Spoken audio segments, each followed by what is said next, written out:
Hey everybody, it's Chanchai. We're about to go into Akai's Open League Friday edition on today, January 26th, aka Tekken Launch Day. Hope you've all been having a good one. Yesterday was Under Night in Birth 2 launch day, and today is Tekken launch day. Tekken 8's been pretty fun so far. No spoilers in this channel, we'll tolerate that, but hope you're all doing well. Let's make sure everything is going well with our stream here. So first we're going to set it to Virtua Fighter. Alright. And again, I hope everyone's having a wonderful, wonderful Friday. I'm doing well. My daughter's kind of sick, so I've been busy with that. Let's see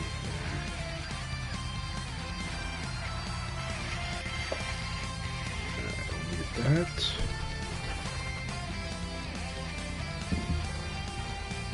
Alright, let's go into Akai's League. Again, we still plan to be playing lots of Virtua Fighter. It's my main game and still the most fun fighting game for me. But I have been playing Tekken 8. I've been playing on Steam Deck though, because I gotta wait till... looks like my PS5 game won't arrive until Monday. I think UPS, FedEx, they've both been really backlogged. From the storms last week, you know. The thing about Commercial Solutions, they're going to try to mitigate the extra costs that happen with those type of weather events. So they don't, you know, they're not going to ship out as much. They're going to have a backlog. U.S. Postal Service will ship out, and so, you know, it's through most weather conditions they will do that. All right, here we are. We are in the Akai Leagues. This will be a lot of fun.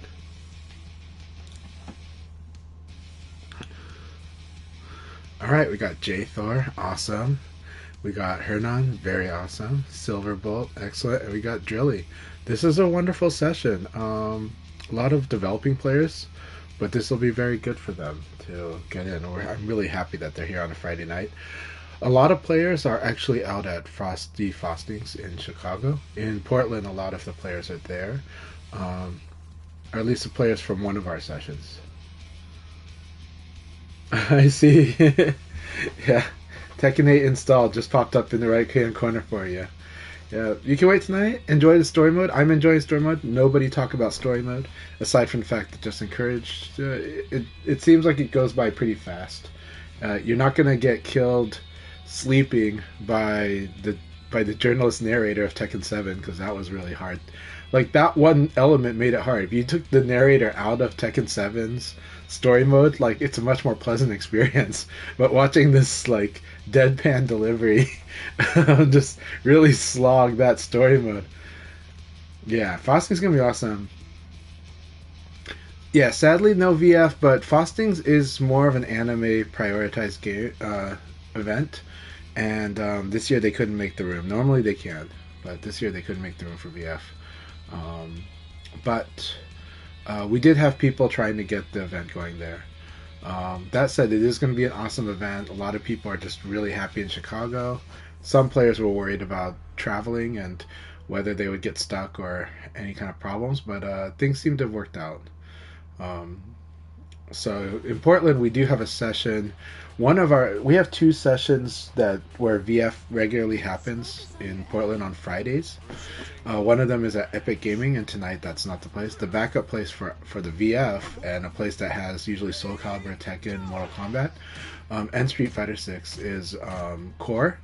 But and so a lot of players that are still in Portland are playing at Core tonight, including Jin Claw. Jin Claw's in Portland tonight. Oh, awesome. So you're going to be here right after Valentine's Day. Excellent.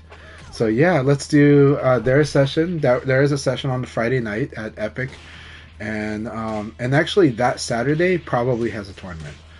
Like that Saturday, but it might not be VF. So the VF tournament's most likely going to be the week before that.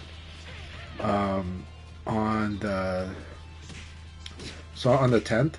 But but there will be a tournament and a place to hang out if you don't have anything better to do on the Saturday, which will be at Epic also, where we're going to play. So Epic will have Portland Punish, and so that'll be excellent if you can join either of those. But you should definitely join the Friday night because we'll play VF. So I would love to see you on that Friday if you're available. Yeah. Okay, awesome. That would be excellent. Yeah, I would love to hang out, love to play. We'll see what happens for me. I might be busy during the day. My folks get back around that time, so there's a lot of stuff I got to do when my parents are back in town. They live in a different city than me, but it's actually closer to where the Friday night session is. But I have a feeling I'll be busy that a little bit. Okay, excellent. Yeah, a lot of times I usually arrive around 8 or 8:30, so I'm only playing like 3 hours because it closes. They usually kick us out about 11:30. Yeah. If my parents weren't in town, sometimes I get some friends over to, because my parents' place is not far from there, and we can go extra late and play it. But no, but I live kind of like 40 minutes away from the session, so.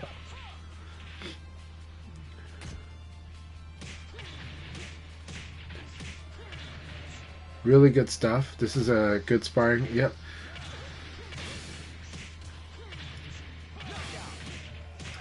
That was really good stuff. Good stuff.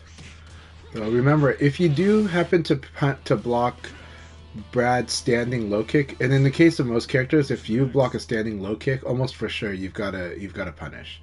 I mean, almost for sure you can punish that.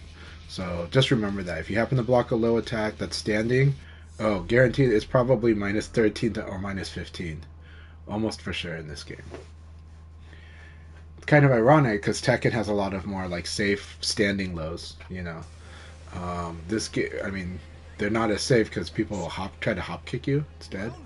But in this game, a lot of characters have crouching lows in this game. That is the difference between this and Tekken, right? Tekken has crouching lows, but like a character's lows become more scary in Tekken when they happen to be crouching and launching, right? And that's why like Laws kind of can be frustrating, or Dragunov.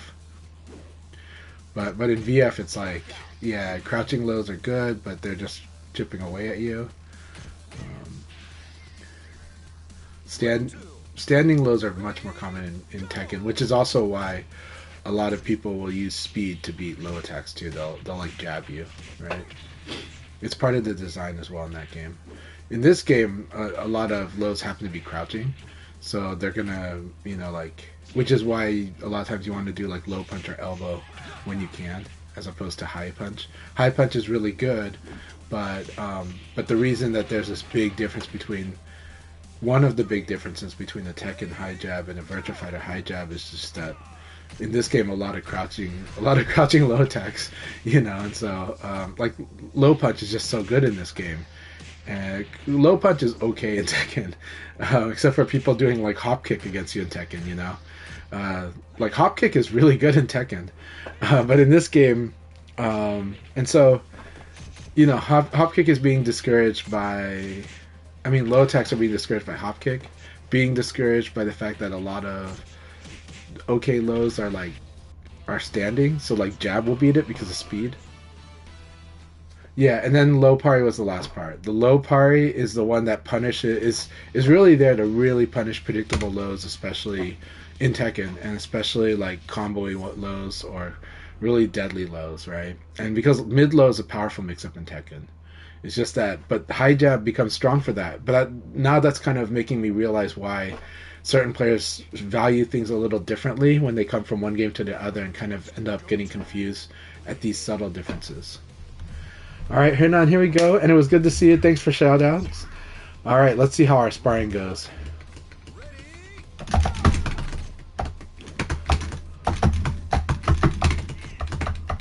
Hernan's playing very patient. So this is a reading round. He is, obviously this is not in the league, so he gets to use this round as much more as a reading round.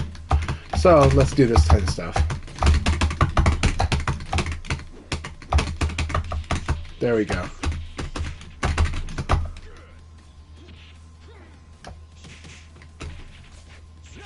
Excellent. So again, he's playing that patiently. I actually botched an execution on something that I was going to try to hit him with, but he did really good. Just didn't throw anything. He's just reading.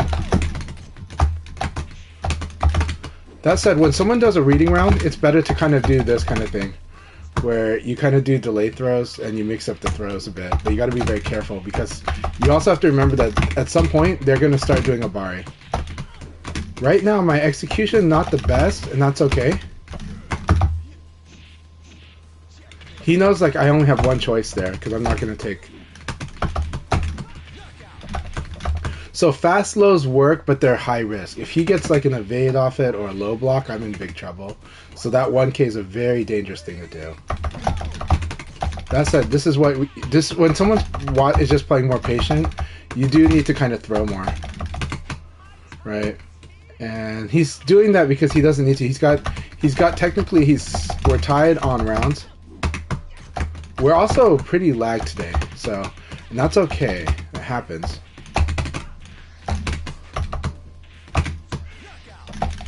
All right, so now we'll see what he does because again, we're looking at this as not as the league. This is not a league game, so he's just working on his defense.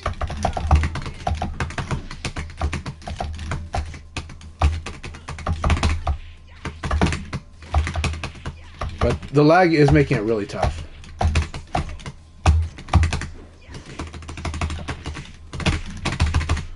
So I missed 2 tech rolls. It is really hard to tech roll on our current connection, and that's okay. I'm not blaming the connection for much. It's just a factor. You have to think about what can I do, what can I not do. There you go. And he's been working on this punish lows. So this is actually I believe that's his goal. I believe his whole time here is he wants to punish any lows that he can block. And that is a really good thing to work on because it's really important because it changes the risk reward in your matchup with Leon. So like I believe he was just working on low block and wanting to punish and making sure he has that unlocked even with the rough connection. And that's really important. So yeah. Oh, good game, Renan. Very good game. And so what I'm observing, no problem. No problem. You know that I don't mind. You know that I'm going to try to make it a match as best I can anyways, no matter what. You know. So I will always try to make it a good match regardless, and I enjoyed it. But it's also good to do these talking points, explain like this is what I think Hernan's doing. Optimistically, I think this is what he's focusing on, and it's also really good because if you can punish the thing about Leon's lows, they're annoying and they're good lows. They are punishable. Like the better they are, the more punishable they are. Hey, Drilly, good to see you. Alright. So with Drilly, he is working on what I'm telling him, so I am going to be a bit harsh and do more throws. But, very good. Very nice. Then we got our jab 1-2. It might be me that doesn't have the best connection, by the way. I'm feeling... Normally with Drilly, I have a really good connection. I think today, I'm feeling it less, right? I'm feeling it, but I am also feeling like I got to be more careful with it. So right now I am doing this drill, like doing boxing, right? We're doing a lot of boxing training. So one of the techniques to use against me in the boxing though is crouch dash into throw, right? Watch for like the 1-2, the jab elbow, and watch to see if I bob my head. So it's like 1-2 bob, right? So like 1, good, good. Very good use. 1-2 bob, right? That means I'm doing jab, elbow, fuzzy guard. And here, I'm still doing the bob. Why? Because even when I hit, I can kind of like make a decision like there because I've got advantage. So 1-2, fuzzy guard, right? There. Delay launcher is a really good one. Very good. Very good. Very good, Drilly. So let's keep working on our boxing here. And then throwing is really good. Very nice.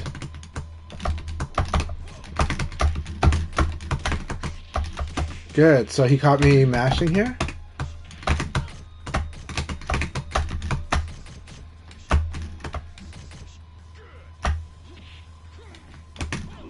He doesn't know the answer yet. The answer against Leon is you got to do 3P plus K.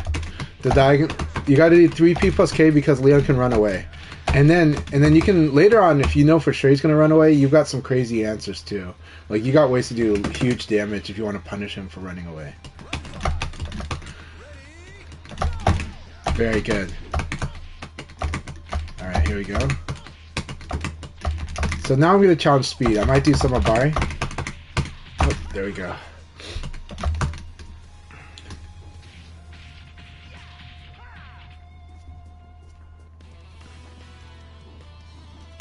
Alright. Good sparring, Jelly. Good sparring. And his combo throw, the running up your chest throw, is forward. It's escape with forward. Alright, let's see how the connection is with Reaper, because tonight, I'm not feeling the best connection tonight, but it is really rainy in Portland. No problem. Jelly, I'm really glad you're playing with us, and don't worry about it at all. Just, I'm happy that you're playing with us, and I'm happy you're playing both. I'm happy you're playing both because both are really awesome. VF's awesome. I honestly think Tekken 8 is awesome. So it's really good.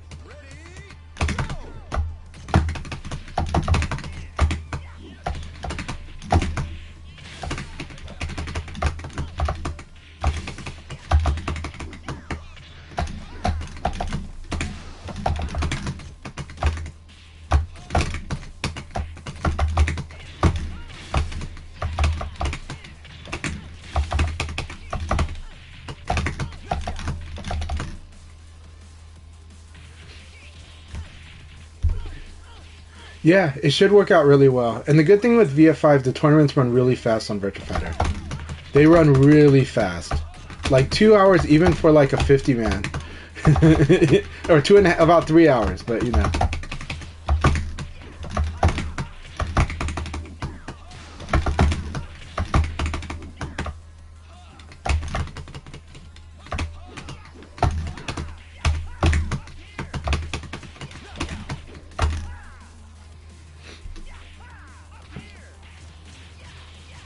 No problem. Uni 2 is so awesome, by the way. I'm very happy to hear that, Haste. And Xeno Haste, it's awesome to have you in the chat. And Under Night Inbirth 2 is awesome.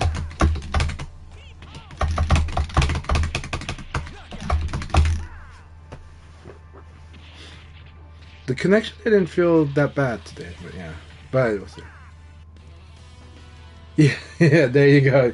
Yeah. Double Crunch Taco Stage sponsored by Taco Bell. Definitely. It's a very scary stage.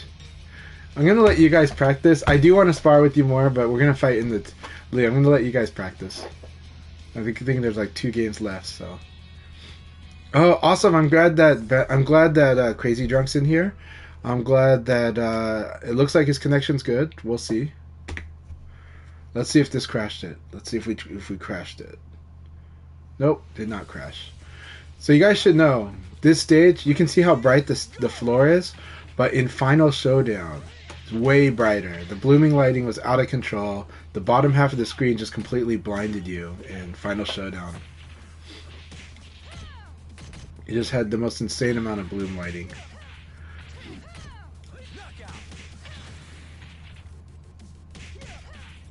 I see. The good thing is downloading the replays in Tekken 8 and then do replay, like take over the character, take over the opponent even, and just watch what Victor does and use the replay features to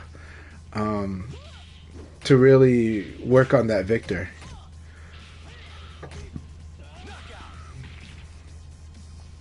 My Victor is crazy. He looks so much fun to play.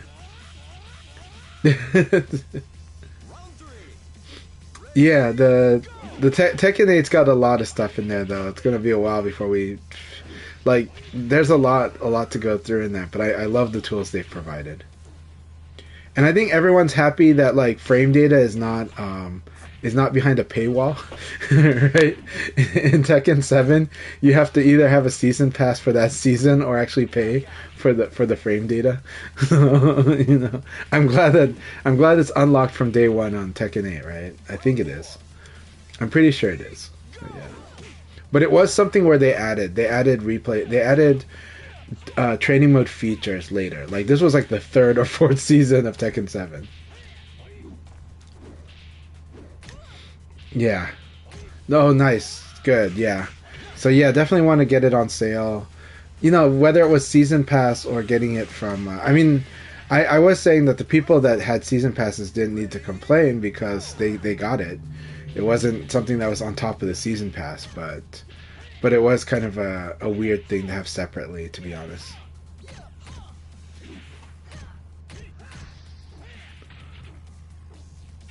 I mean, by that I mean its own DLC amid the season pass, because this, honestly, that's like a feature that's mostly for people that were gonna buy the season pass. It's a weird feature to buy separate. It's a really weird feature to, like, the people that don't buy season pass. I don't imagine wanting to buy frame data or enhanced training mode. All right, is this the league? Are we in the league now?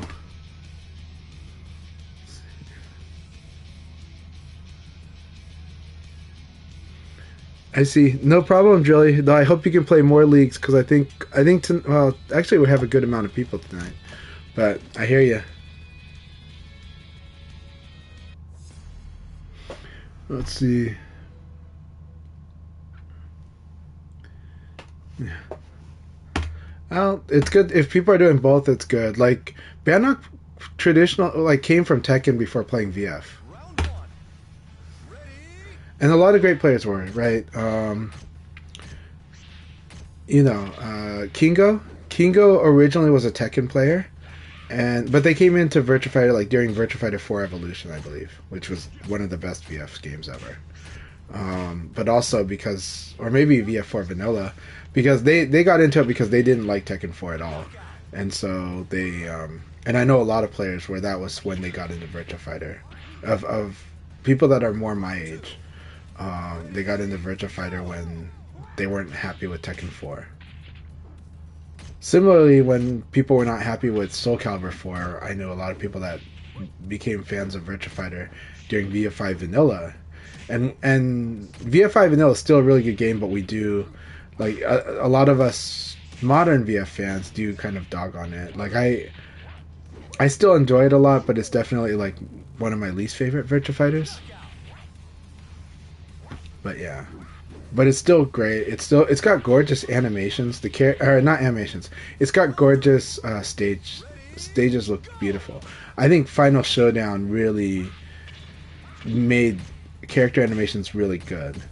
I do think when I go back to even the VF4 series and VF5 Vanilla, nowadays the animations look weird to me because I like the Final Showdown animation so much more.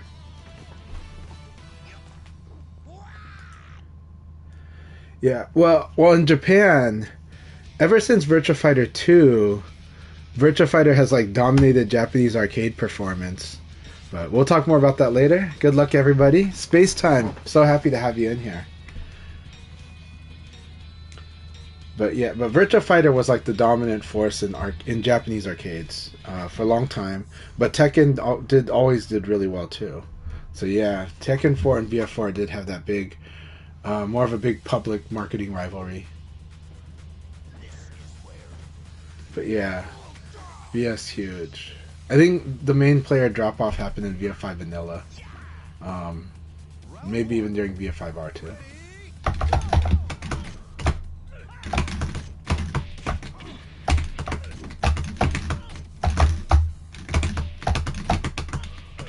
All right.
Good game, Space Time. Good game. That got pretty crazy.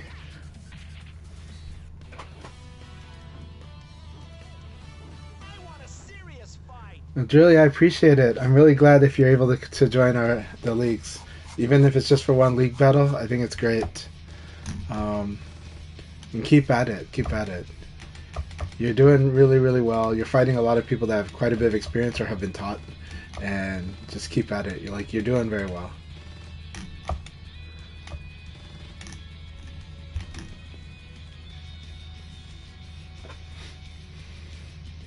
And I do think that I've seen a lot of players benefit well, like get their VF play helps them with their Tekken play in surprising ways. But usually it's just more about, I guess, the thought process. That's really too bad, man.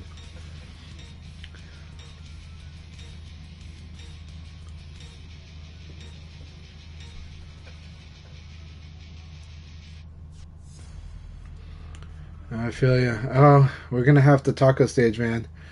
I'll apologize in advance, but yeah.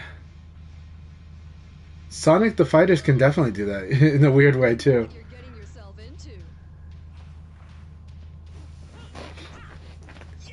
I see.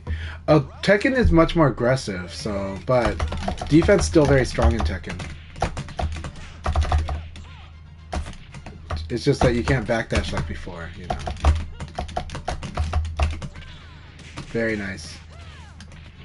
All right.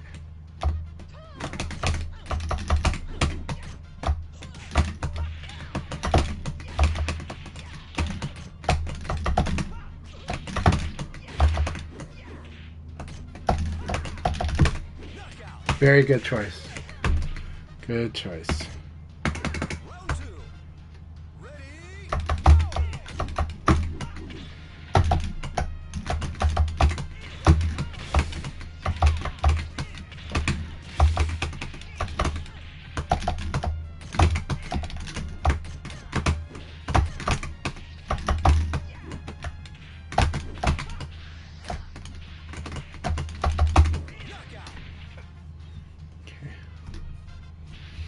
Gotta do things that will beat Vanessa's speed.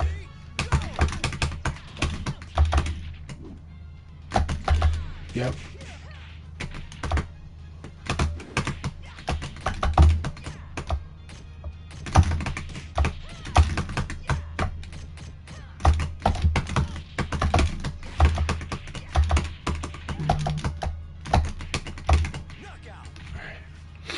Do a jab, jab, elbow.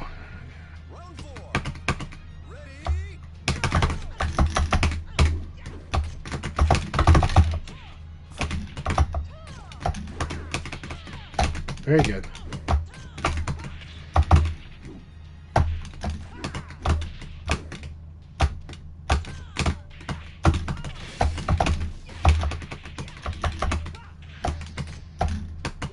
Very good. Good choice.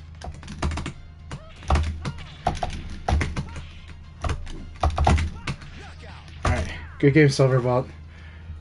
Definitely got me thinking a lot.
Haste, if you're in the chat, how has the Under Night Inbirth 2's netcode been? I heard from one friend they weren't really happy with it, but I'm wondering if it's just more like a lot like Melty Blood. But it is a difficult game to do very good netcode for, though, because of its flow. It has a very strong free flow, and so that can make it very hard. But I'm hoping it's better than what I heard. I'm glad Akai helped you with that. It's very.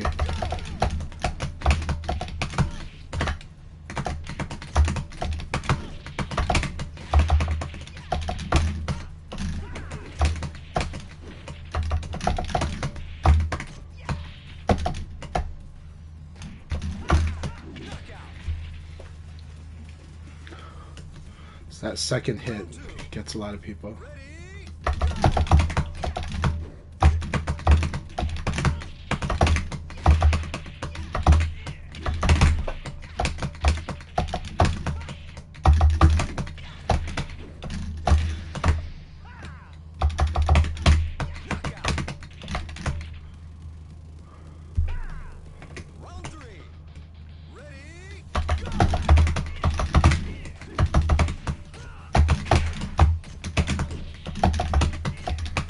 Hey there.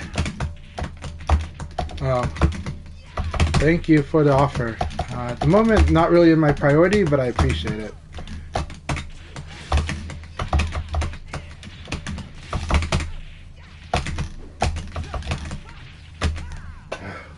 Thank you for the battle, Punker.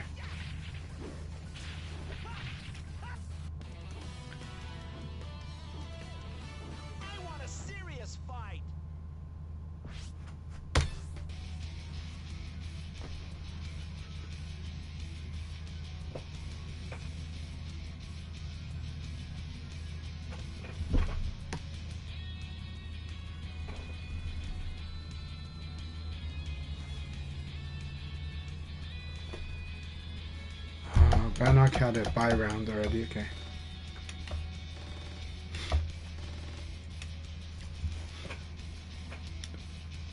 I understand the feeling, Punker. Good game. But yeah, I definitely understand that feeling too. I definitely have those moments.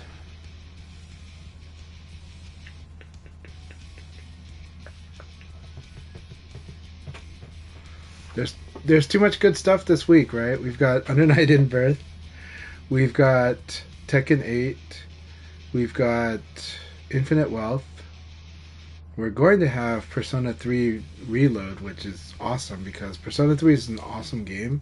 Persona 3 Portable is an awesome game, but having a real full-on remake with the modern treatment to bring it on par with Persona 4 and Persona 5 is really cool. So I'm really glad they're doing that. Actually, on my end, 2.5 years ago, I ordered a Polymega. It finally arrived today. So I'm pretty excited about the Polymega and playing like old Saturn games on it. So yeah.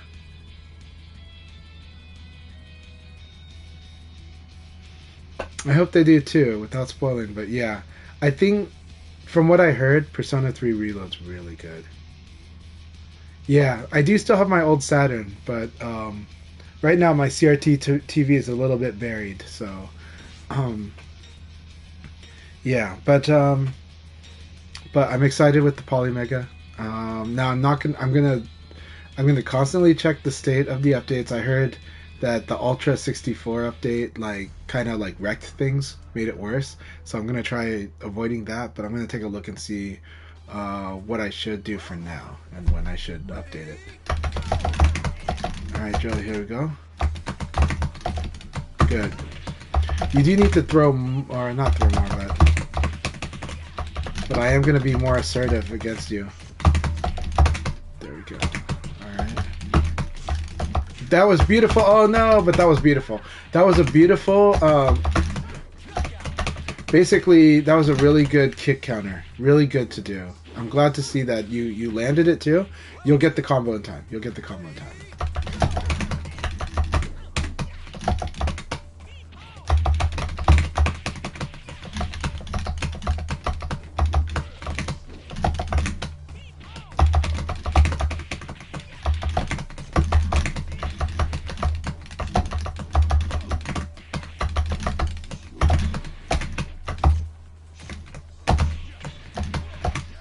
Very good. Very good. There you go, Drilly. So I evaded the first. I waited, didn't hit a button so it wouldn't track. And then when I saw the timing, once I saw that uppercut, then I was like, I can attack now. That was good. Good upper. Very good low punch punish. Very good. You punished my Abare.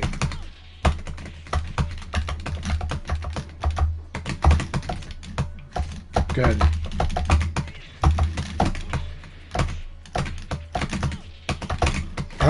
That was a good spar though. Good spar. You're getting sharper. You're starting to get more comfortable with what you can do. Again, the thing to work on some stuff is either you can do any of the uppercuts. Any uppercut will work after blocking the low punch, and you can also do elbow after blocking low punch. And it takes a while. It's hard to do online, but the better you get at that, the sharper you are in the game. So keep it up. You're getting sharper with each battle. Good game. Good game. You're getting sharper with each battle. Each of our battles. That is the hard part. I'll show it to you in a bit. But basically, it's hard it's hard to tell a beginner to hit confirm. But what I can say is this. Almost every time you have a mix-up opportunity, and later on when people start fuzzy guarding, then you have to kind of be more careful where you do the mix-ups a little. But for the most part, you can mix up anytime. So when you block like a mid, you can just either do the uppercut or do a throw. And you gotta like start off as a beginner like doing a coin toss when that happens. When you block an uppercut especially, then you should absolutely especially do a mix-up between a good mid attack, anyone that you like, and a throw. And it's something that you do both on offense and defense. You do it whenever you're successful. Like, I hit somebody, mix up. I block someone, mix up. Right? And so the thing that was getting you now is that you're doing guard most of the time, which means I should throw you most of the time. And I started throwing you a lot more.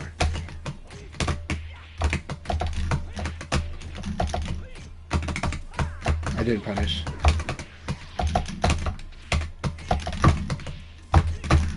Really good use of 3P. You could have turned that into 3PPK.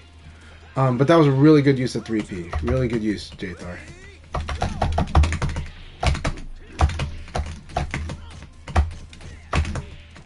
Very good. Very good. Punish somebody that's not punishing you. Excellent. Alright, good. So right now, you're playing at a neutral pace. So here, now I'm going to try to dictate against you.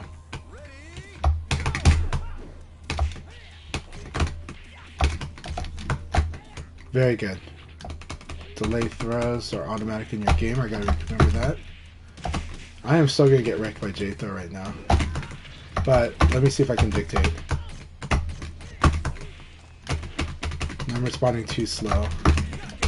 And it's good that he's using what he is. He's doing a delay on this, and so I'm getting punished for doing that. So I might lose this battle. Yeah, I might lose this battle. Let's see. So good.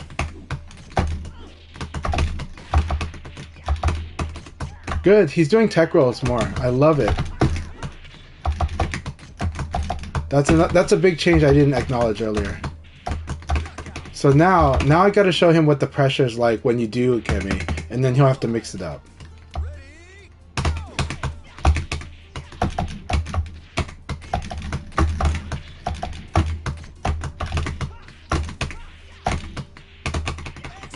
Alright, so what I did was I did a side turn sequence against you. I locked in the side turn, and I kept myself at advantage.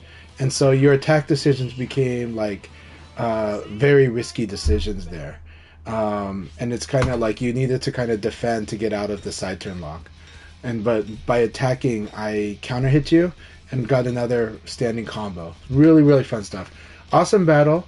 Number one, you're tech rolling more. That's wonderful. So later that becomes mix up between tech roll and staying down.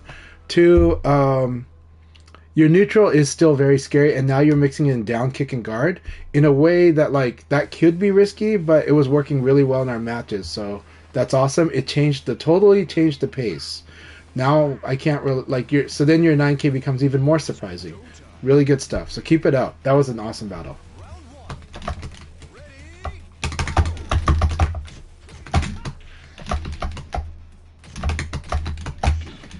Yep.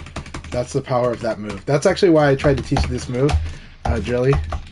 That 6K is so good if you can get used to doing it. But it's designed to punish people that are attacking like against the frames.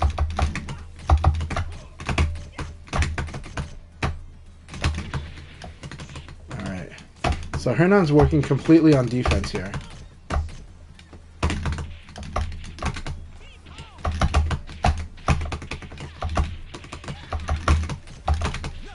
Very good. I did want to get this round done with, but let's do this.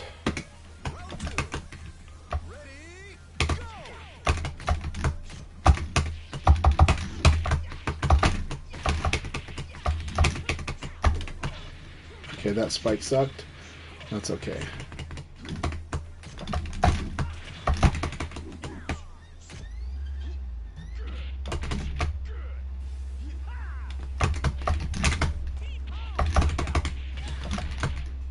Alright, let's do this for none.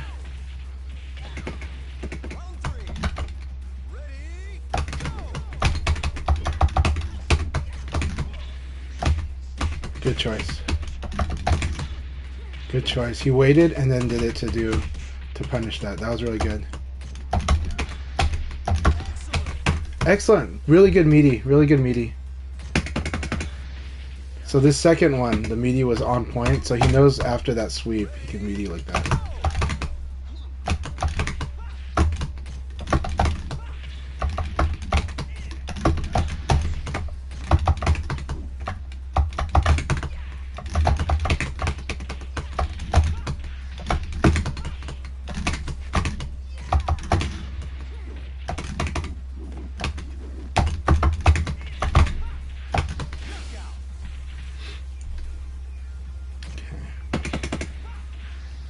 Alright, I'm still worried about a change of pace here, but we'll see.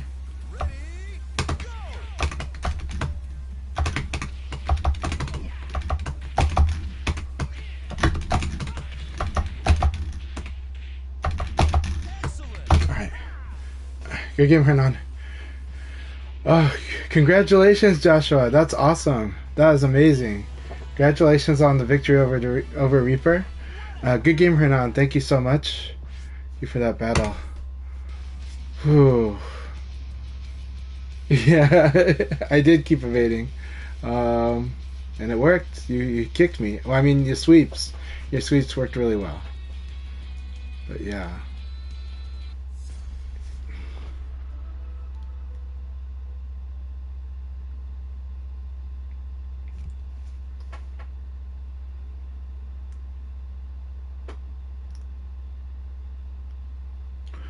That's the hard part about fighting against Leon, is that Leon switches stances like with a lot of attacks. I made a list and it was like this long of the attack sequences that will cause Leon to switch stances. So like, so that's why, as I told others, the way I train for fighting against Leon was to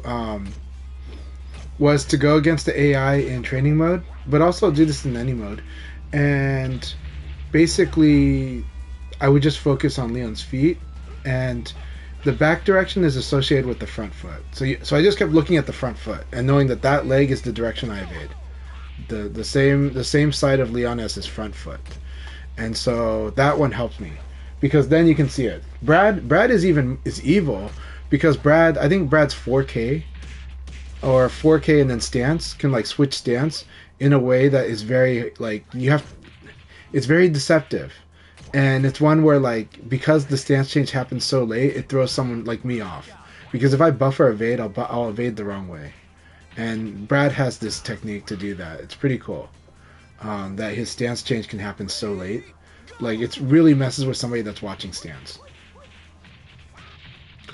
But against Leon in training mode, I use Leon as the character to train against to watch. Just stare at their feet and just play. Like let yourself autopilot, but stare at the feet just so you can train your reaction to evade the correct direction. And sometimes even just call it out. Like I'll say like up or down, whichever one is the backside of Leon, and I'll do that as a way to just really train myself to see the stance. And when the AI is just doing like level 5 everything random, it's really good. So I did that, and that helps me with the whole evading correctly, and especially Leon because again, a lot of his moves change stance, and so like you might remember the stance the last before he just attacked you, but then it's totally changed now. So yeah, work on that. It's a good skill. Yeah, do that because you already have the skills to do this like amazingly well. So now you can just apply it. And I recommend staring at the feet, the front foot. Just focus on the front foot because that's the giveaway. The only thing that messes with that is Brad. Right, Brad has a way of he has some moves. He has at least one move where he'll just change stances really late, and it's just like what the hell, like it drives me nuts because I end up evading to the wrong direction because of it. And Renzo got like counter hit 6K on me because of it. So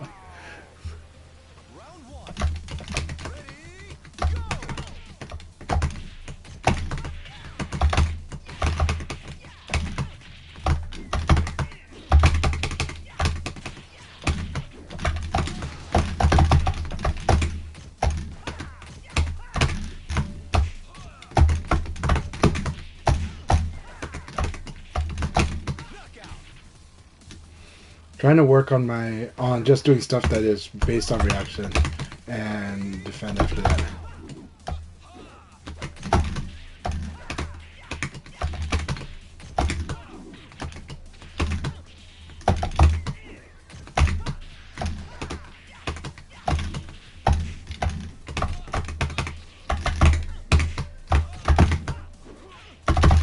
That's so good.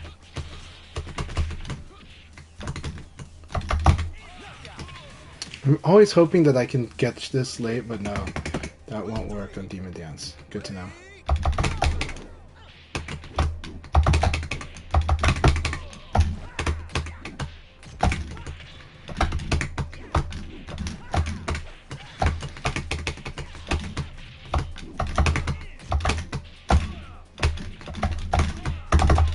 So I just need to learn to.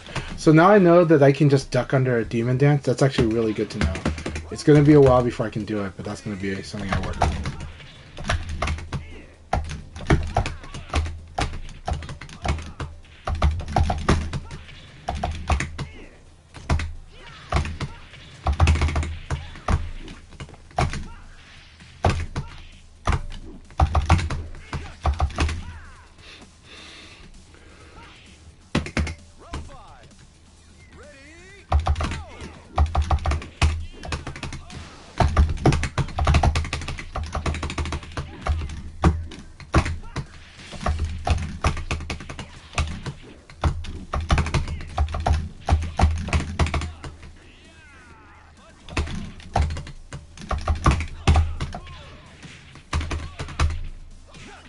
Alright, good game, good game. He went with the slower move, which is good to know.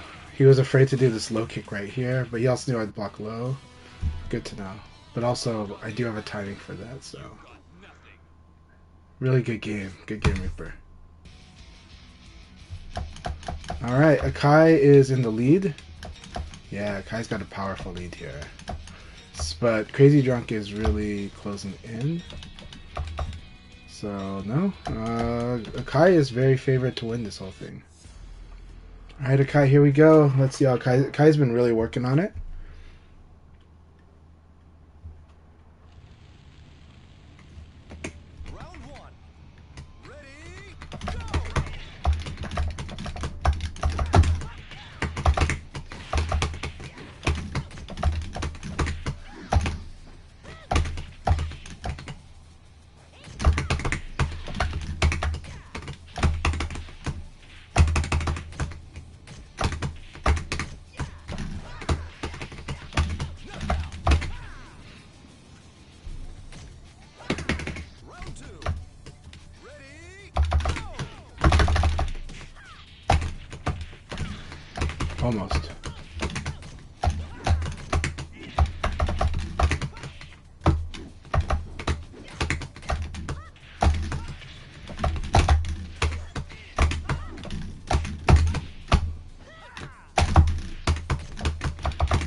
Good. But we have a fun thing to do now. We have a very fun thing we can do.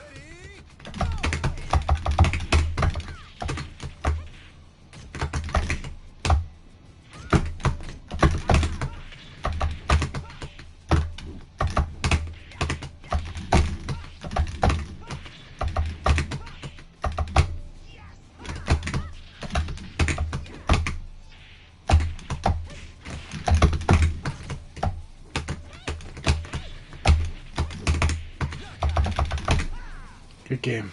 Good round. Here we go. This is a really fun battle with Akai. There's a lot of stuff going on.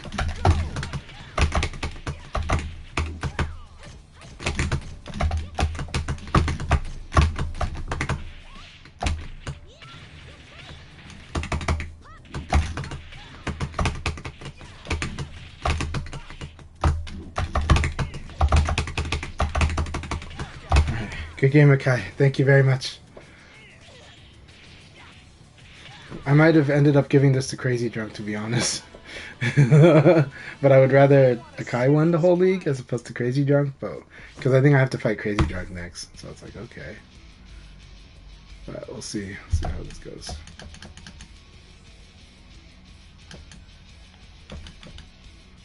Akai still has such a commanding lead, so...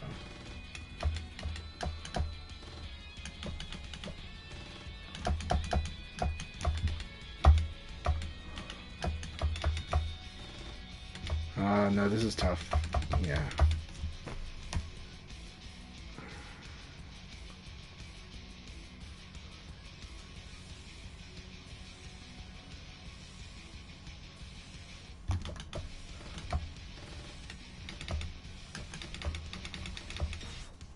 Alright, here we go, Crazy. Crazy gonna destroy me. It's been quite a week, and I do feel it, but training when you're tired, though, does help. It can be frustrating, but it does help. It really does. Yeah. Round one.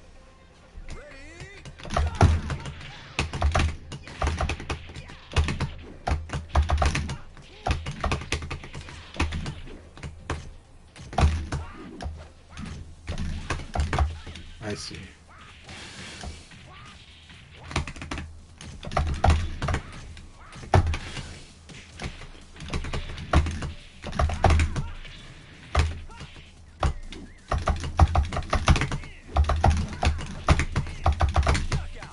Good. Okay. Boom. Okay, got it.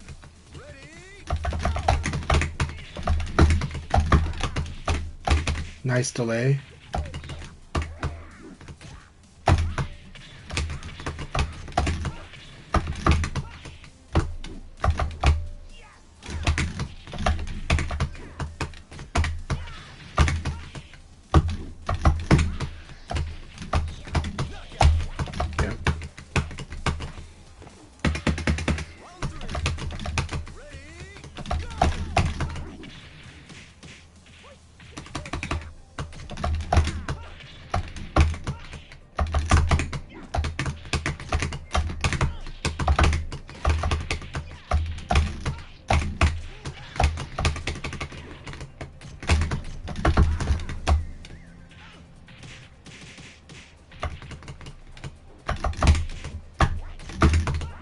Yep, good game. I fell for it. Did a predictable low there. Just have to block and attack mid. But good game, good game. Alright, I think Crazy Drunk has a very high chance at winning this whole thing. That was a lot of fun though. So, good game. I think he's won it. No, the Reaper is so good. But he still won it. That margin is really big. Let's see what happens with Akai versus Reaper.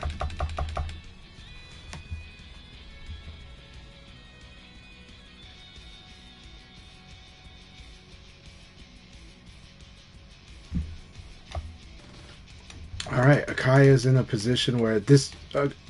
it's hard. Akai can win this, but this is really hard. This would repeat... Like, Reaper would have to 3-0. Crazy. No, Reaper just has to win, because Akai would win on win count then. Yeah, Reaper just has to win, and then Akai will win this league. That'd be good. but if Crazy's not able to play for a while, then part of me wants to cheer for Crazy. you know. But Reaper, come on, take down Crazy Junk. All right, here we go, Josh Pac-Man. Round one. Ready?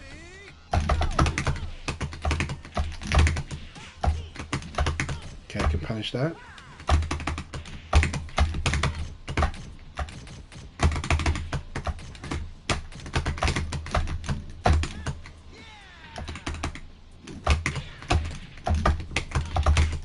Very nice.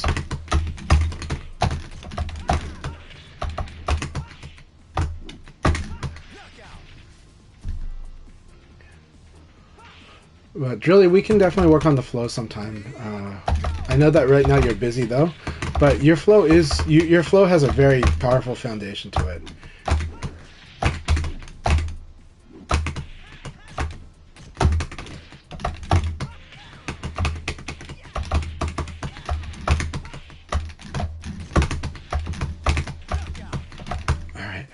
So right now I'm using the frames against you, JPack. You're doing really good, but a lot of your strings are really good too, but I am trying to use the frames from them. Like that was a guaranteed punish there because of that third punch. And that's okay. It doesn't mean you never do it. It just means that you understand the risk is getting punished for it. And I didn't do the best punish, so it's okay.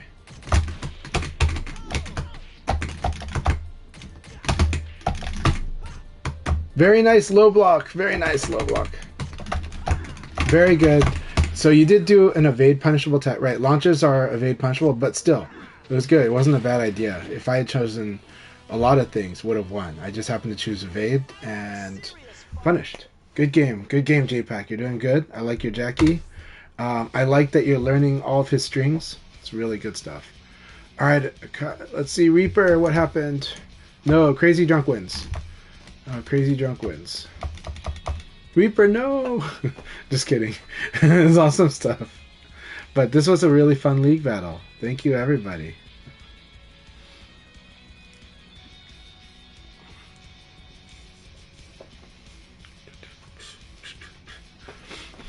So, Drilly, if I'm gonna give advice, it's what you're doing is very good. It's just that you're not playing at like the speed of VF. Part of it could be number one tends to be that you might not be buffering. You might be reacting and you might be hit checking into your options, and that might mean that your attacks are slow if that's what's happening. I don't really feel that, but I've been seeing a hesitation on your part to attack after blocking.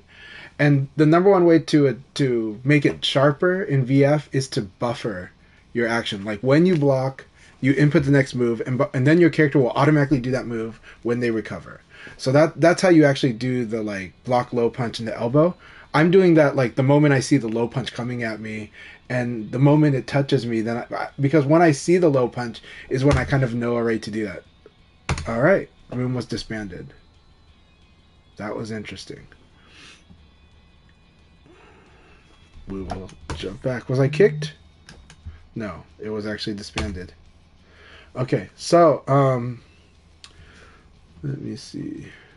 So my advice, Drilly, is basically the flow is really fast, and that's not a problem for you because right now you're doing a lot of correct things, and it's just that at the moment your opponents will probably realize they should throw you more because you're more defensive.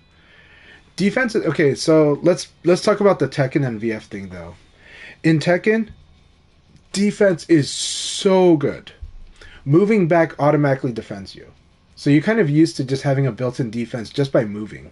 Just by doing something that already increases the chance that your opponent might whiff against you. In VF, the game's very forward, so defense is a good choice, and most of the time it is the least risky option. It's still really good, but you do have to make use of that advantage you get when you block something decent. If you block a string, you either punish or you mix up right away. And you do that by buffering it in the moment that their last hit frame's done, and before you've recovered, because your character can do it. Again, this is the game where a 50-year-old man can be the best player in the world in this game, because the buffering system is very generous in letting you do your next move pretty like to cue it so that your character will do it when the block stun's over. So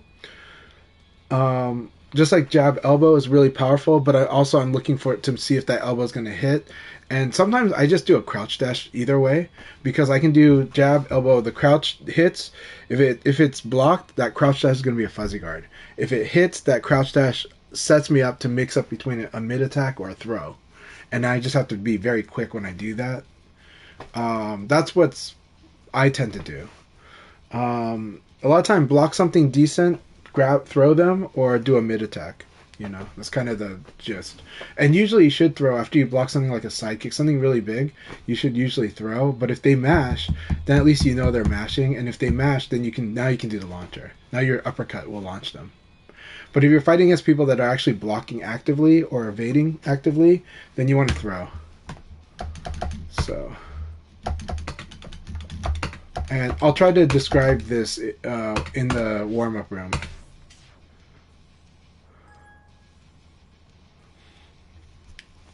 If you watch Space Time, you can see he's got a really good flow. When you fight Space Time, he's got a really good flow. Yeah.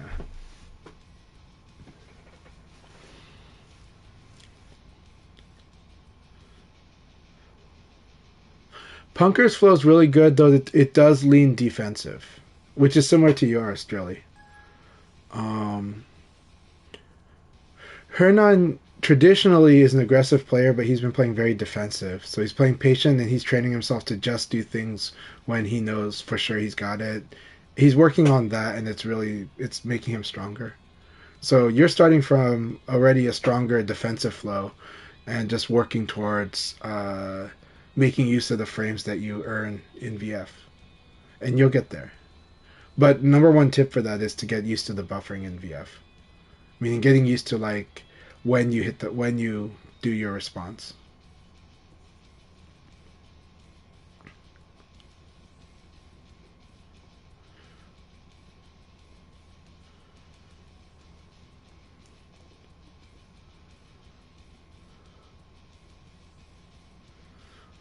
But then the advice for your opponents, when they fight someone like you that's being more patient and more defensive, they really should throw you more, right? Because they should be throwing you when you're blocking.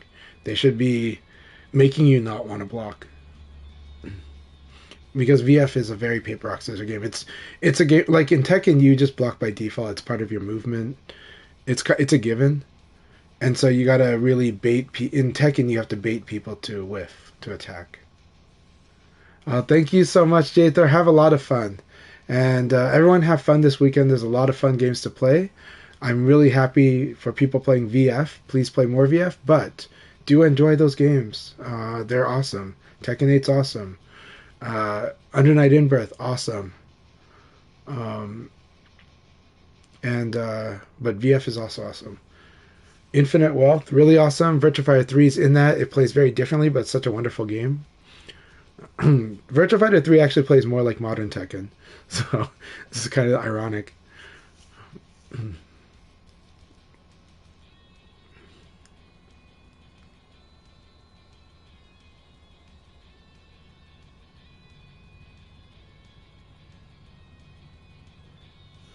Looks like Punker and Hernan's got a pretty cool battle.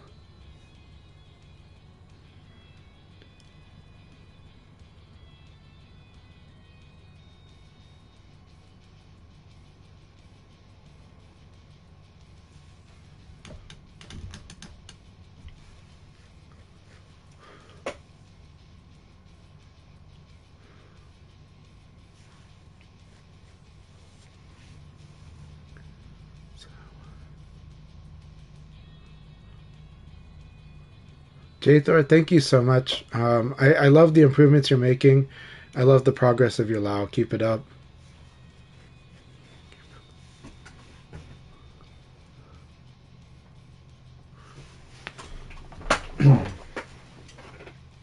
So when we are tired, it's more likely, usually, some people respond differently, but most people I know will respond by playing in their default style, the way that they naturally play. Some people will just play more defensive, and some people will be more aggressive. But most of the time, usually you're seeing the way that the person likes to play themselves, and then without managing themselves as much. Now, sometimes you can see them react actually better when they're tired, only because they're not using their active mind as hard, right? They're not being so conscious. They're using their subconscious a little more. And I think, actually, I do think one of my strengths is because of how much I've played when I was like really tired. Like when I went to gatherings and played VF all weekend, there would be I'm like the guy that would be playing until 7 in the morning, and so I would have an opponent, and we'd be playing almost falling asleep. But it's like how we train, and I've always been strong during those times too. Very nice. It's a forward throw.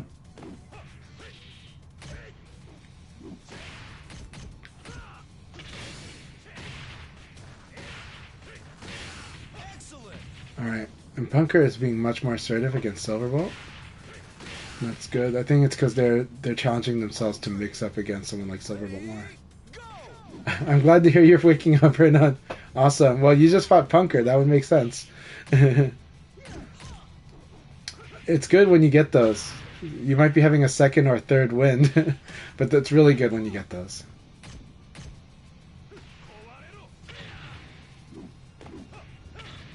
Yep, so Punker's using a classic space out Okizeme. That's classic good Okizeme of VF. It's like the first Okizeme most people should learn is how to start at being within range of rising attack and then get yourself out of range, but really late because you're trying to get them to do a rising attack, and then go in hard and try to hit them with a long range move once you see that they do a rising attack.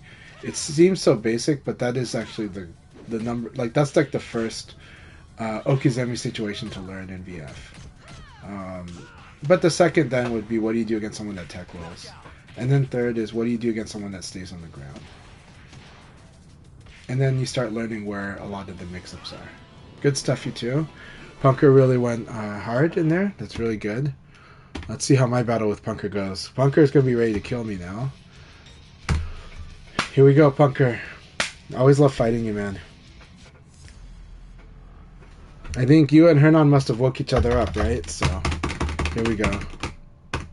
Now, my style, I do try to mentally stack the opponent.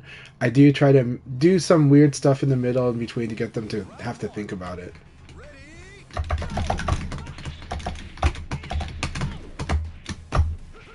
Very good. He went to forward. I thought he would go to back.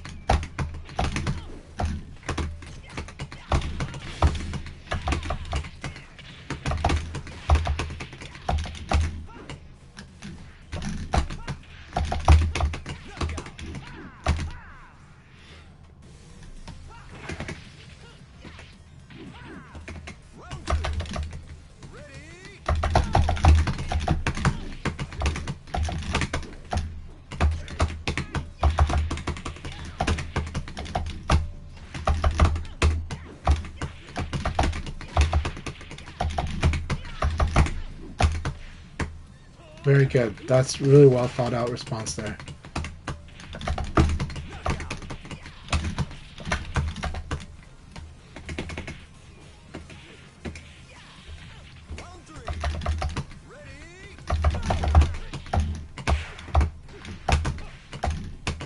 Very good.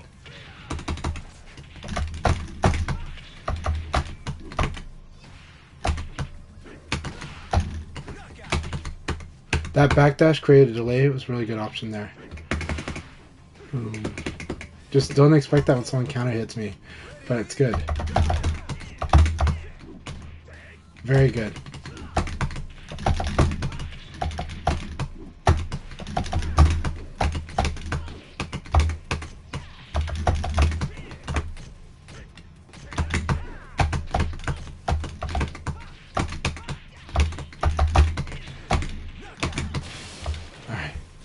Alright, good game, Punker. You started finding answers to... I was going to give you the tip.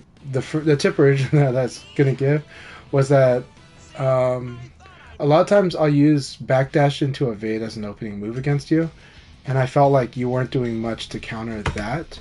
But I think in the fourth round you did. There in the last 2 rounds you did. So it's no now it's like okay, he's addressing that. It's really good.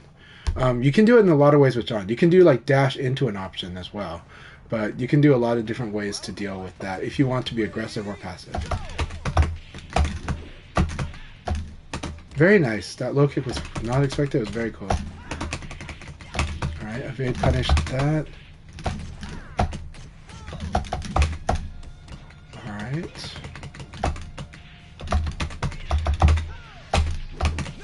Very nice.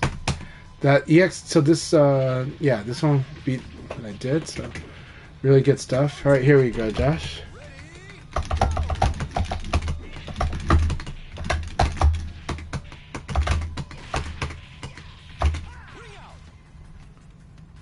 So this is dangerous. If I hit you with the low attack that turns me around, that kick that I did is really fast. So I evade crouch dash underneath your high is what I did there. And then I evade crouch dash under your throw. That's what I did here, and then I threw you within the recovery. Very nice.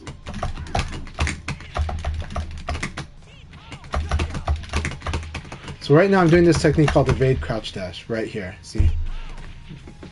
And that's how I can get under your highs and your throws.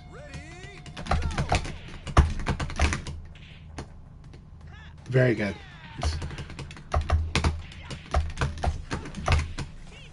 Downside to that is there's a high attack right there in the string.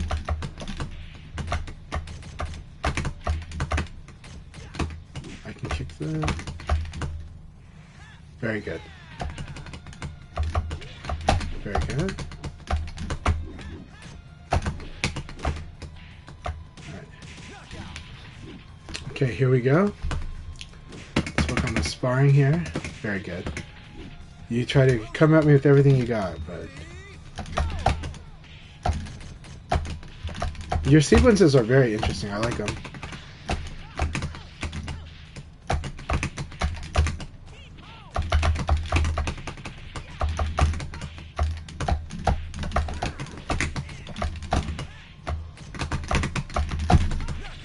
Alright, very good game.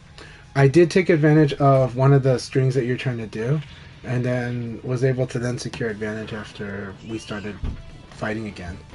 So good stuff there.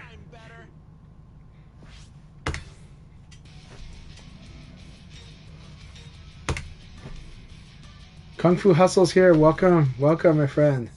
Glad Hustle's here. Hustle's playing really good. Hustle's playing really good.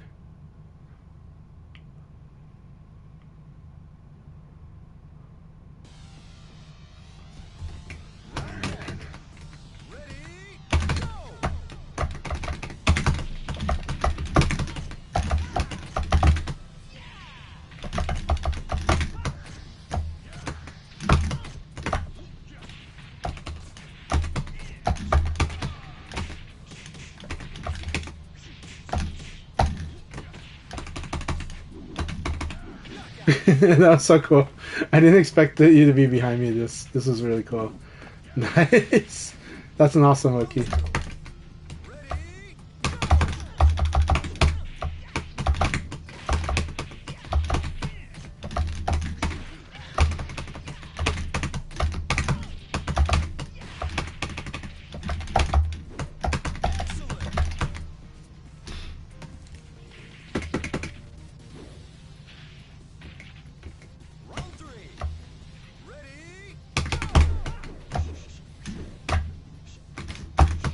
God, you want further uppers?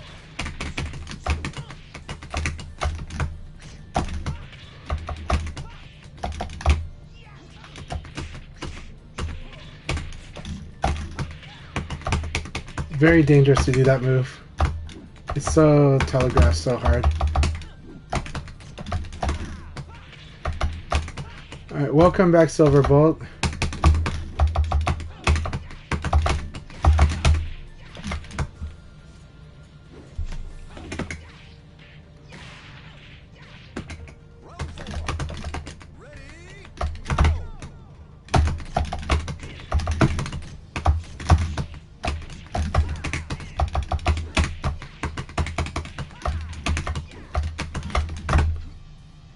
good. Very good.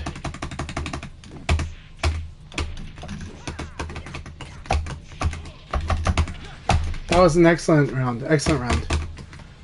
Alright, here we go, Hernan. Round 5. Ready, go!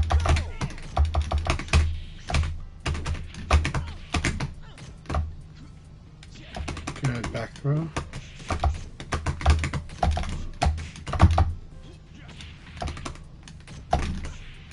Good game. That was excellent. Excellent defense. Very good active counter offense. Really good game, man. So, who's next? That was a lot of fun, man. Good game. So, things people should know. I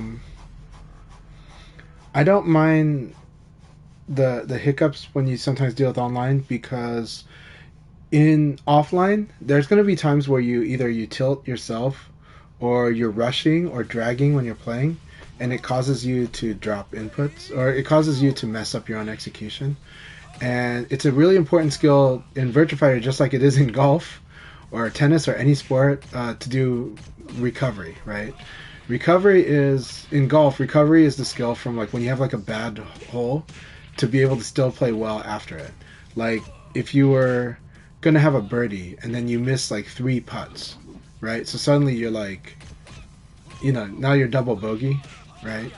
And so a professional player's ability to recover after doing that does matter, because even some pros are not the best at it. Some pros are just good at like if they have a good tournament, they win, and then when they have like a bad hole, it can mess them up.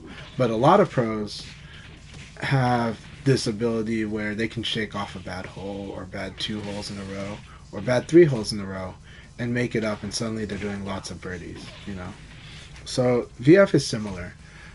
It becomes really important, and this is the training that Silverbolt goes through every week, where you train yourself to kind of just you can let it bother you, but you need to manage your recovery still, and you still need to manage your performance, still execute where you can.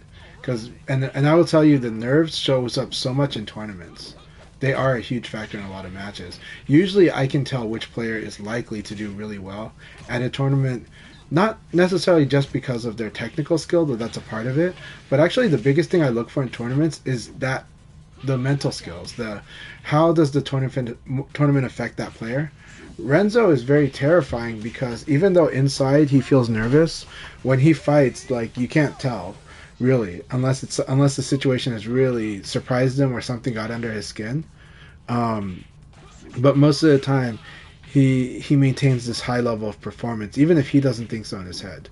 But compared to most people, he's on another level, because everybody feels that, and some players have a very strong skill at recovering, where they just don't let the last thing, the thing that messed them up, bother them, or the thing where they didn't perform as well. That's also why both Trick and I believe that it's important if you're going to be a tournament player, you want to improve your skill floor as well, not just your skill ceiling, but you aren't always playing on skill ceiling. You want to improve your skill floor. You want to be able to play well even when you're very tired. You want to play well even when things aren't always going your way, And in tennis, they'll say, like a champion doesn't exactly like win because he's always playing his best. A champion's the guy that can win even when he's playing his worst, And so it's one of those things, that I really try to give perspective about and in VF you see the tilting happen. You see offline, and the game is very clean, but you'll see people drop stuff often. It's part of the game, but it's also because this game puts you at a high level of tension. It's just so fast, and things come at you so fast that you end up having to that people tilt all the time, like they tilt in poker. So. And so some things are very good at that. Some things are good at training you to deal with that. And in online, actually, like, those lag spikes are a good way to train you about it. That's what I see it as. I see it as training for me. So when I see myself drop something, I'm not worried. I'm more like, okay, but did I play well after that? You know? So. Round two.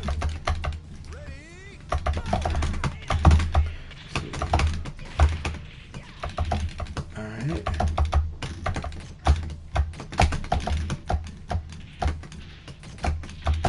Yep, Jackie's punch hook punch is so good for that reason. And I am going to train myself on.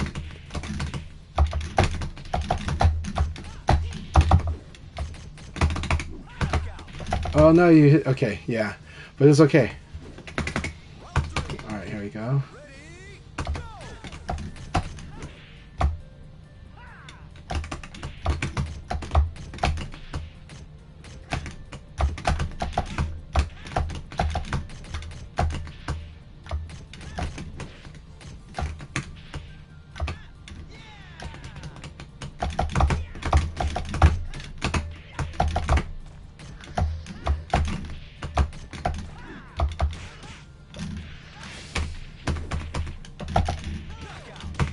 Alright, good round.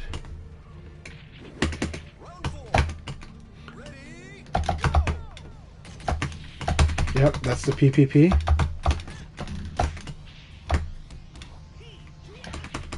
So what's special about Jackie's PPP? Jackie's PPP is an EX high on the third. And so if you try to low punch it, you will lose. Like, he'll knock you down. Very nice. Very nice. Very good. Alright, here we go, JPEG. Very good.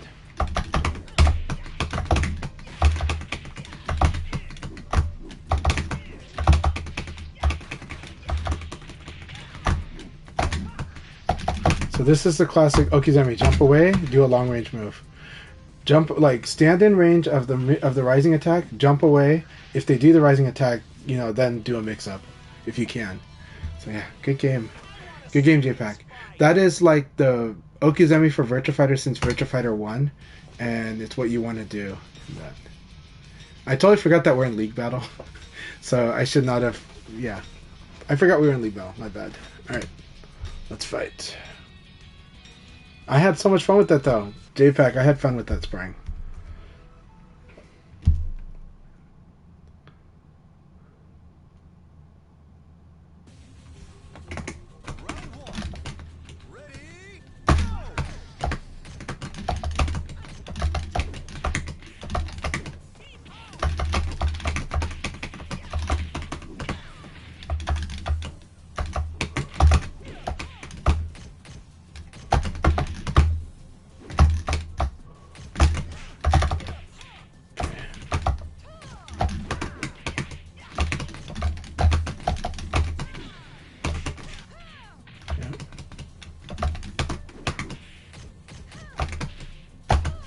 Yeah.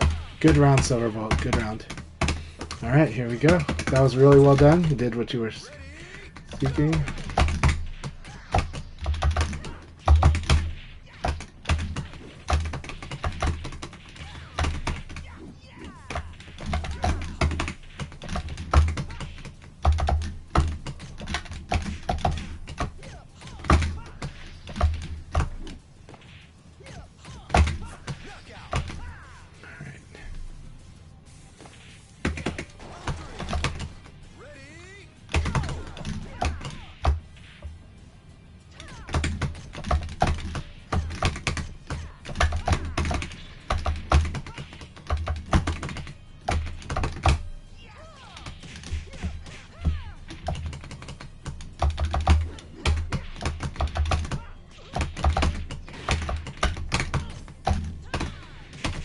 You got the obey there.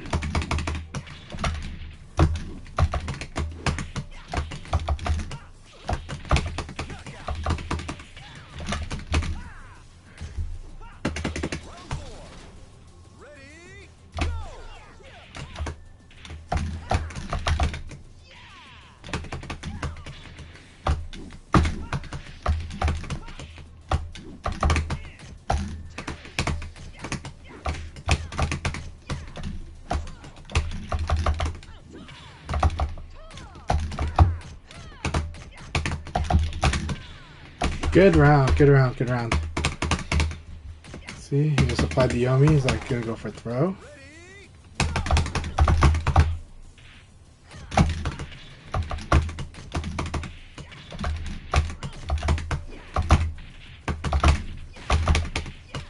Alright.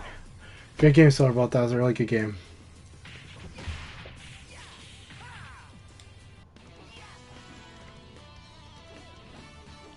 What a knucklehead.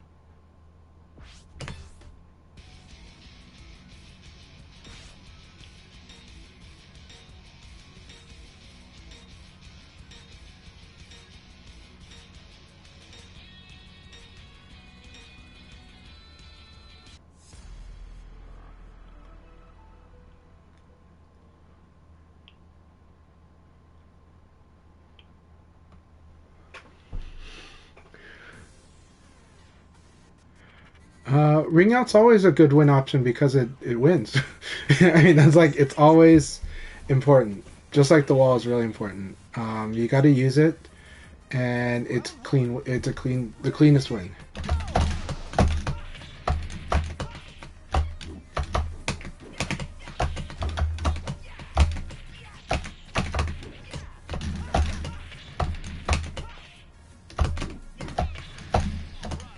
Very good.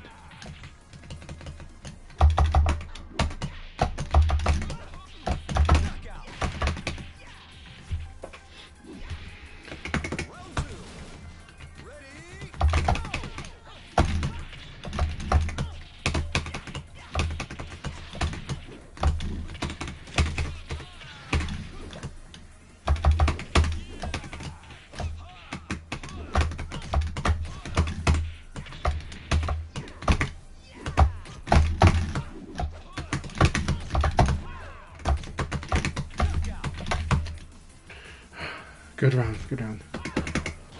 Alright, so here we go.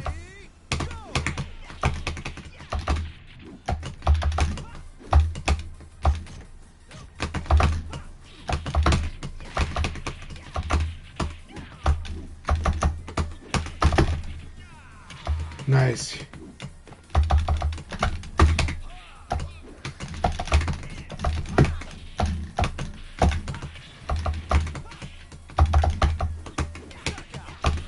Alright. Good game, Hustle. Good game.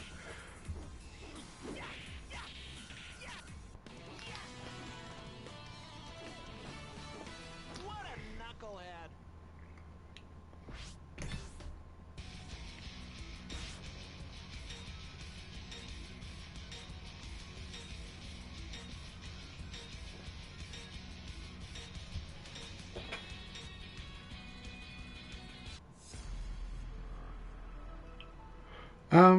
It's more that the coding is that you got to do down neutral and not hit anything else because it doesn't know if you're trying to crouch or not until you do the down neutral and nothing else. So it's kind of one of those things. The reason that up works so quickly is because there's not many, like, it's hard to confuse doing other up input stuff. But yeah. But each game, it's a little tricky. That's actually why VF3 having an evade button, you know, like it feels very clean, right? But even when I play Tekken, evading like can be really, it gets really, it has similar things in Tekken and in other games too. And that's why I think for a while Soul Calibur would use up up or down down as the input so that it wouldn't confuse those, right? VF does down neutral, which you can do down down, but it can be weird if you try to do that. I wouldn't do that. I would just do down neutral.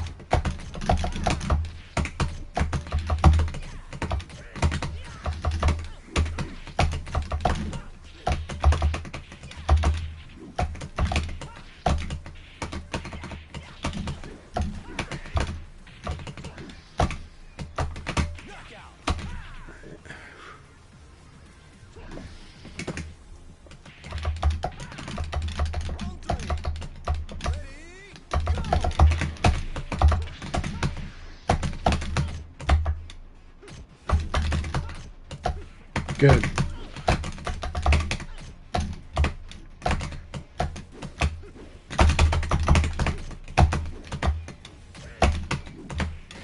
Very good.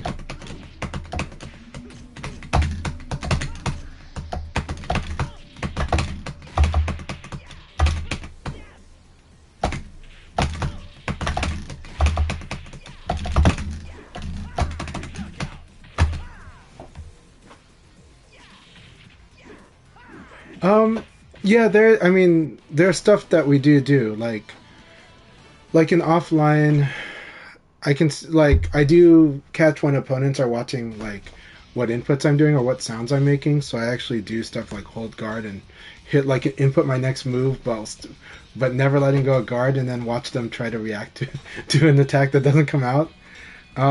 In all fighting games, I've dealt with all of it. So I've defended against people watching controls. I've defended against people have their friends hit my controller, and I still win. But yeah, I see. Um, and so yeah, no, I hear what you're saying though. People look in fighting games. It is important to, like, if you observe something in your opponent's play, and generally this means like what they're doing in the game, but it doesn't have to always be that. Then you gotta make use of it, right? That's the basics of strategy, and tactics is kind of what you do when you're working around the things that aren't working well for you. You know. Anyways, I'm gonna focus on this fight with Hernan, but yeah.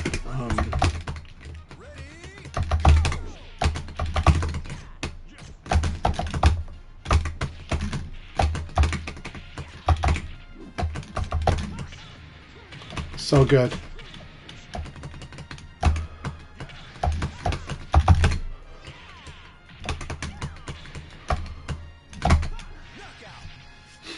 All right.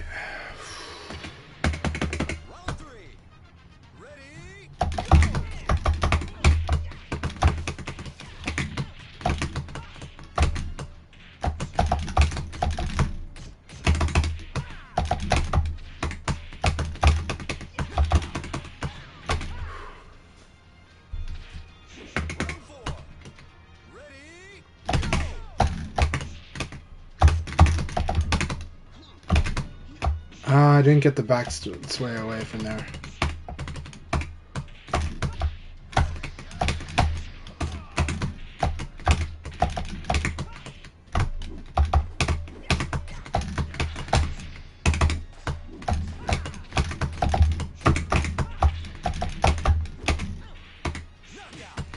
Okay.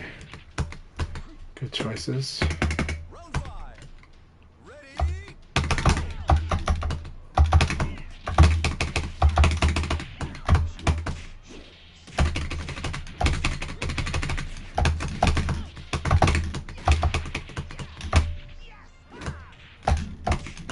Oh, the good choice.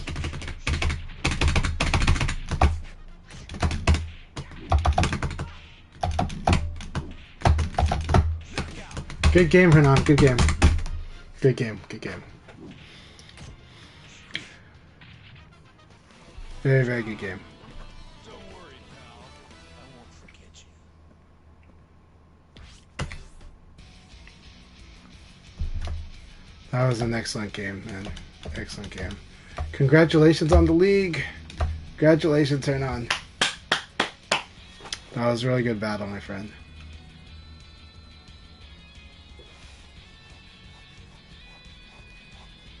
But yeah, Silverbolt, it's yes, opponents catch those things. Now they can interpret it as gameplay or they can interpret it as execution.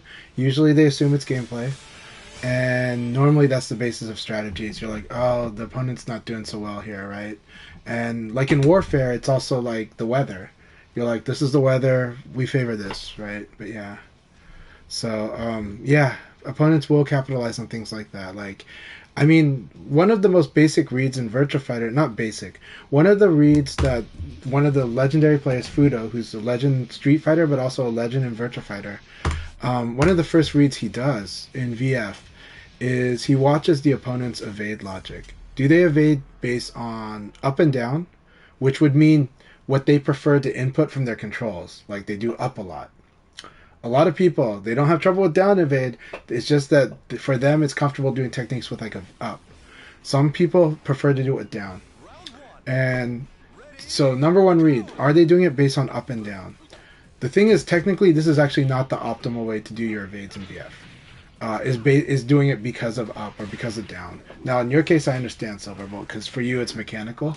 You're like, well, you feel like you're not confident in your down evades, and I get that.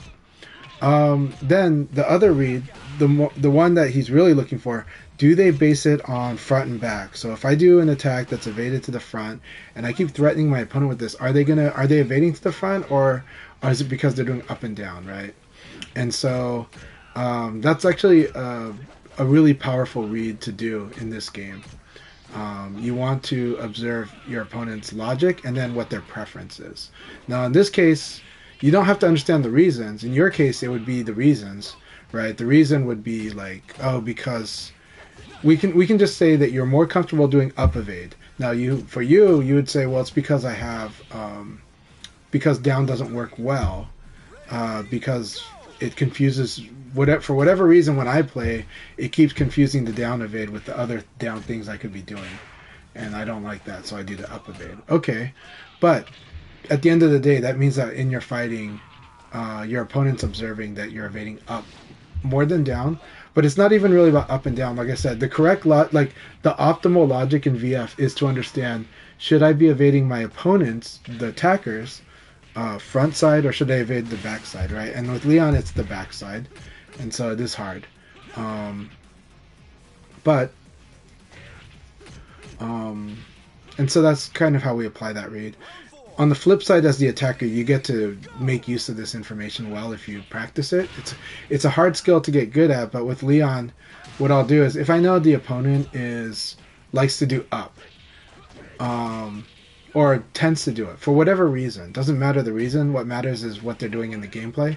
If the gameplay is that they're only evading up, then what I will do is I will make it actually so that Leon's backside is facing down, so that up is his chest. And then I'll be using the attacks I know that are really powerful for punishing people that evade to Leon's chest. So that's stuff like his sidekick, his 8K, his 8P plus K uppercut. I'll do that. And even 4KP, even 2P plus K, that's what I'll do. If I realize that's what's happening. And so that is that's how we use that information for the strategy. Now, if for me, I'm feeling like one of the directions is not working well for me, I'll try to minimize the use of that evade, but what I'll do is instead I just have to understand I gotta guard more and use guard throw escape more.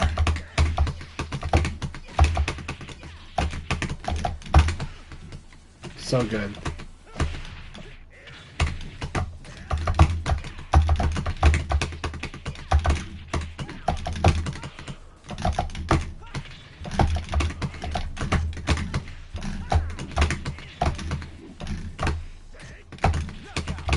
So this, I know that I had advantage, so I low punched here.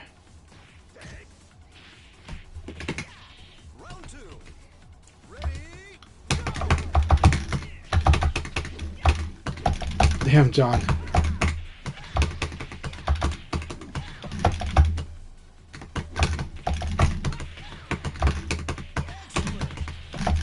Alright.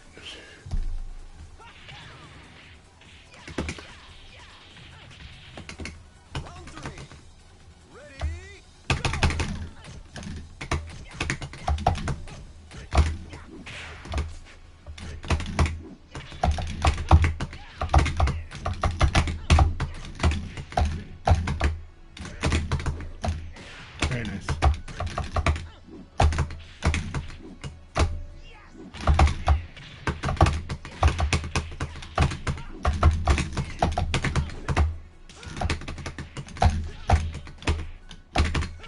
Very nice. Beautiful. Beautiful. That was an excellent round, Punker. Alright, here we go. Excellent choice, too.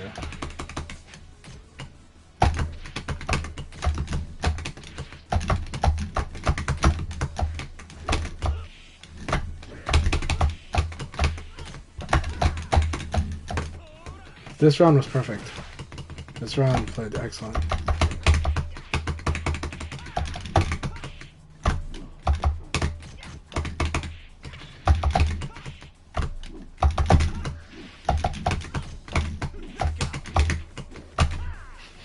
I made a good guess here. So, I guessed he was going to low attack here. So, phew. See? I thought I'm better.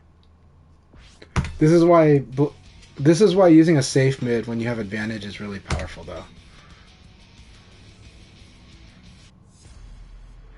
Yeah, so like this is why safe mids are always like your first choice. You know, like when you have advantage, safe mid, right? So that people can't 8K it. You can't hop kick it. So like Tekken, so people can't, you know, but the hard part is Tekken, the hop kick is so good. Like in Tekken, the hop kick is stupidly good. It's like I'm really surprised the BS situations I can use a hop kick and win. It's not BS. It's just more just how the game is, the design, the frames. So it's just like, oh, very nice.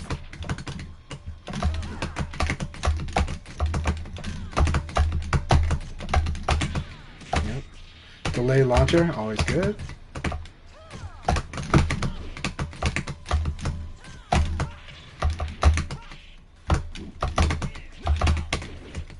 Well, this is again, get them to want to rising attack you, jump out of the way, and then do a long range attack.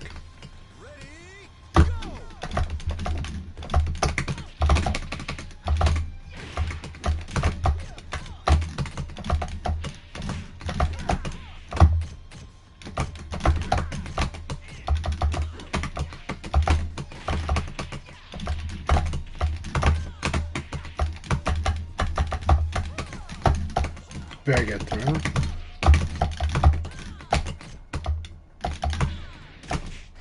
Nice.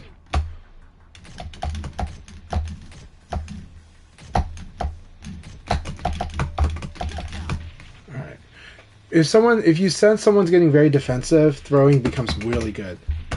But right now I'm just trying to defend a lot of your fast attacks. Very good. Very good.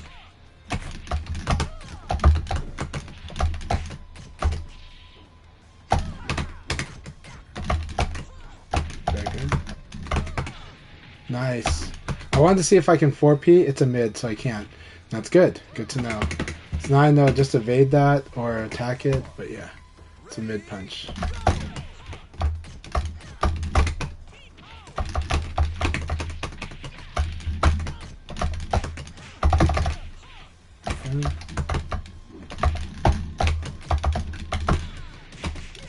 Good.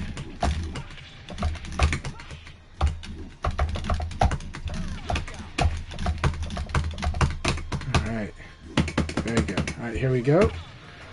Very nice use of that attack. Be very careful though.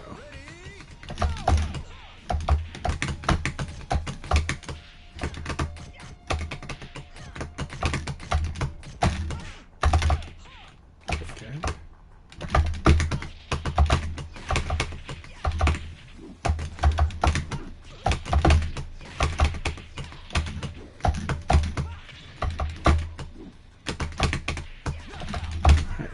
Good game, Silverbolt.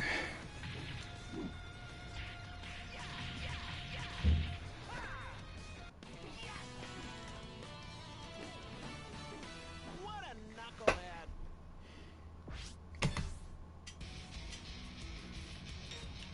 Yes, jab is really powerful. One of the best moves in the game. +2 on block. Let's see, +5 on normal hit and +8 on counter hit. And that +8 means like you have absolute mid throw mix up or other mix ups if you prefer. But you have really powerful mix ups then. Alright, very nice. Confessal.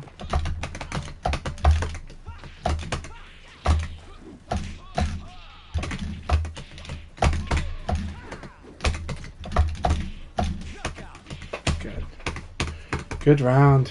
All right, here we go. Round 2. Ready? Go.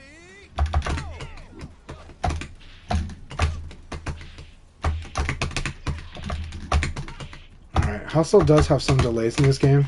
So for me, if someone's delaying, buffering responses is good. And also locking them on frames is really good.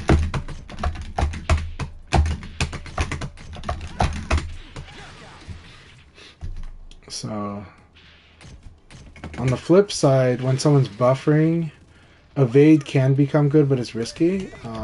And ECD is good in the same situations.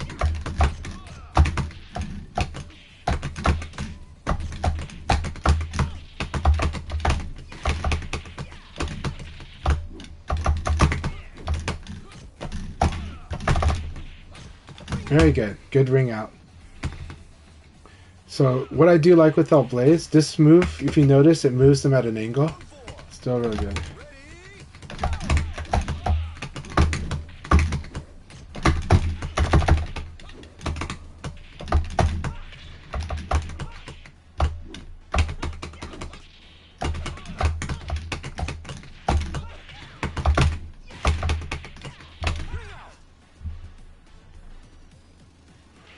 Silverbolt, you're playing really good, to be honest. but there's a lot. There's always a lot to work on, but you are playing very well. Well, I understand the feels. I do.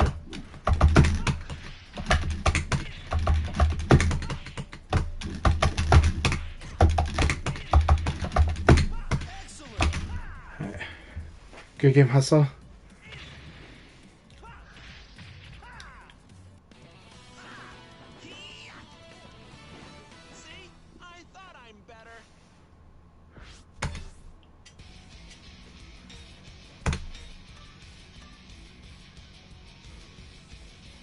I think Akai is going to really try hard to win this league, and I think he can.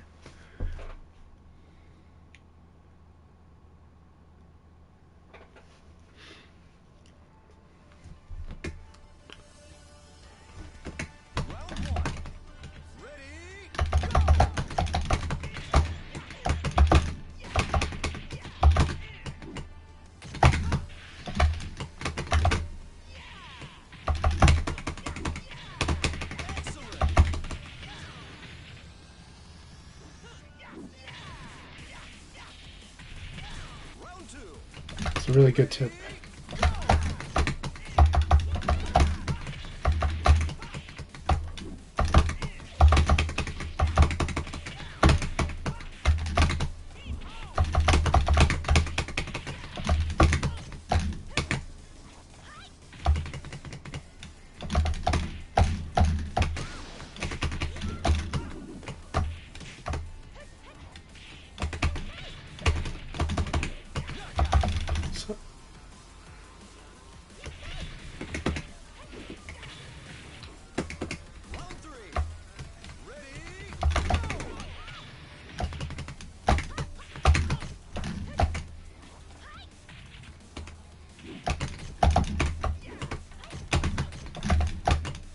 Very good, Kai. Keep it.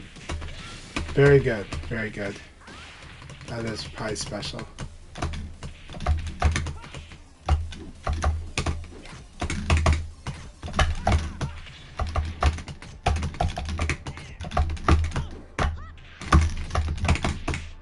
There you go. Very good round. Alright, here we go. This is where Akai and I have found ourselves before. So let's see how this goes now this time. That was really good.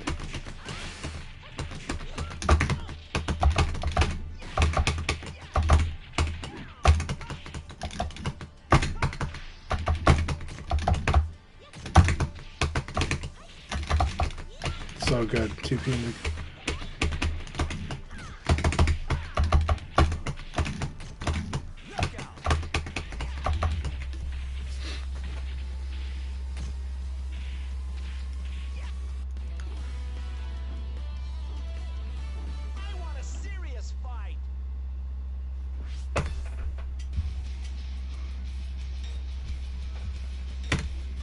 Oh, yep, this is last match. Okay.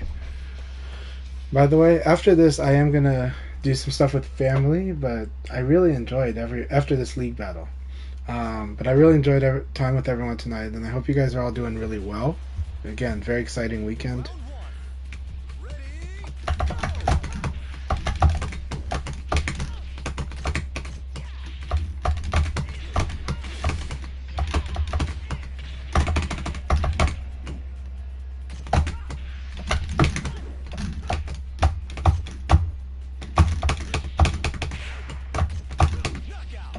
Gotta watch out for strings that have highs. That's like my number one advice is you can do stuff about it, but it's hard, but you can.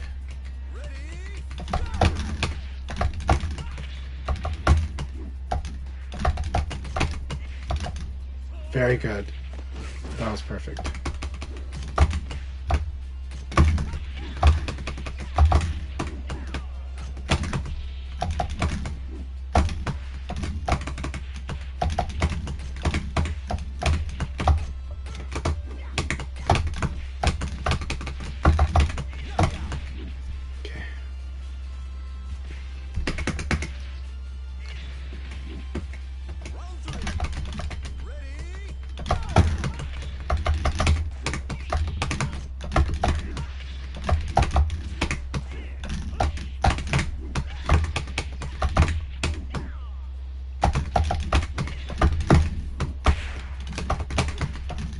Oh, that's so good. Really good choice. Good choice. Yeah, just stay solid mid here. Just stay solid mid right here. Such a good choice.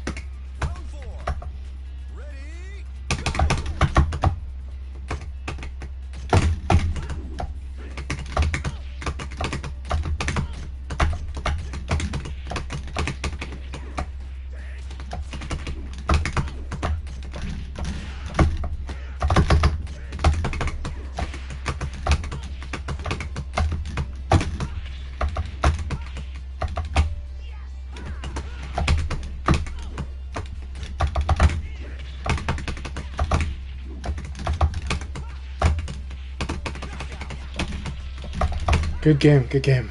I made it a really hard choice. You chose a really good choice because the low normally was going to do a wall. I mean, at that point, anything. But the low, it was real 50-50. Sorry to hear that, man. Sorry to hear that. Yeah.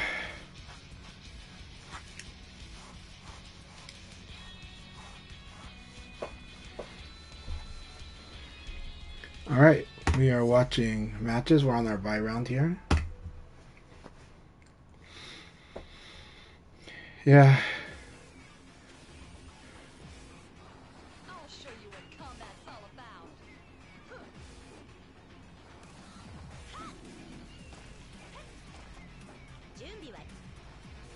Round one. Ready, go!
Oh, punishable.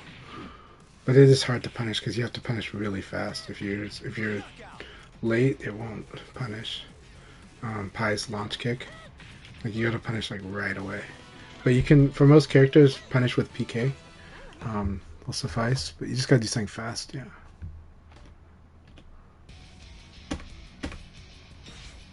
All right, Akai and I at the start. Here we go, Akai.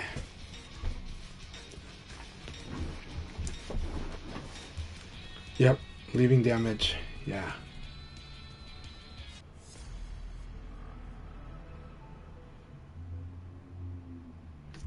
This is going to be a crazy battle. We'll see how this goes. Akai might come out with this.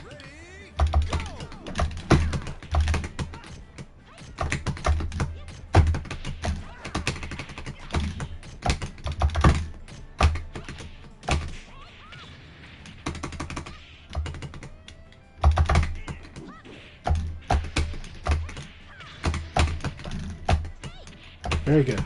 Good round, Akai. Okay, let's try to pressure Akai.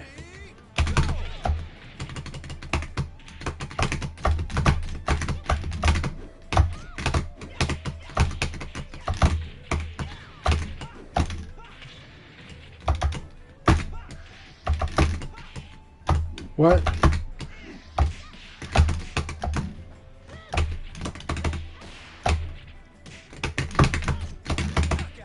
Alright, good.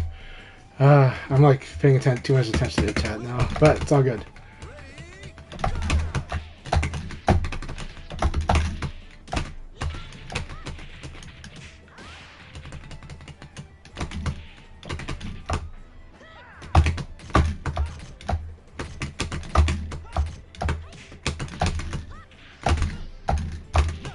Okay. Sorry you got kicked out of the room, Silverbolt. I'll ask Akai about it. Good game, Akai. 今日は私の勝ちね。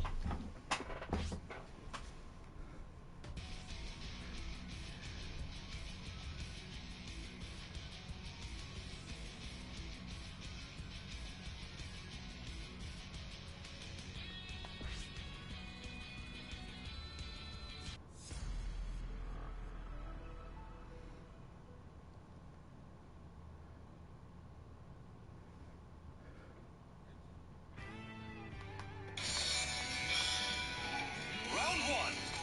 Ready, go!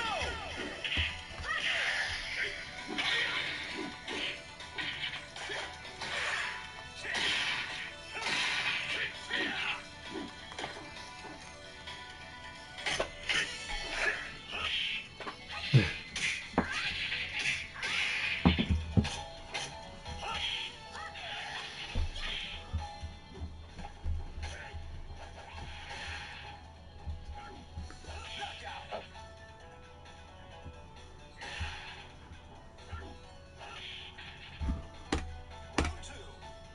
Ready, go!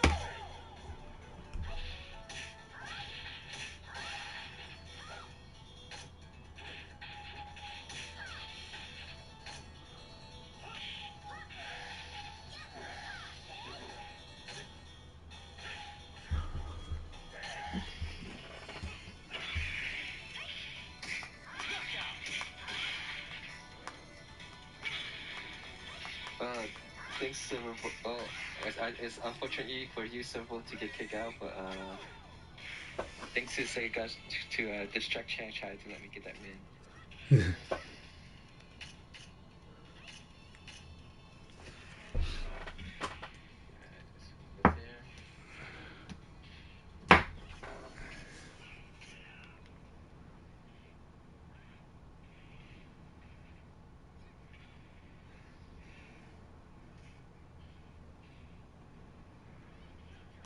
Team match points here. Yeah, I saw that. I was just wondering, Silver, is it maybe Chicago or is it Chicago?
I don't understand it either. It's the first time I've seen that happen for, especially with two players. Very interesting. It's very weird. It's the first time I've seen it happen, so like that.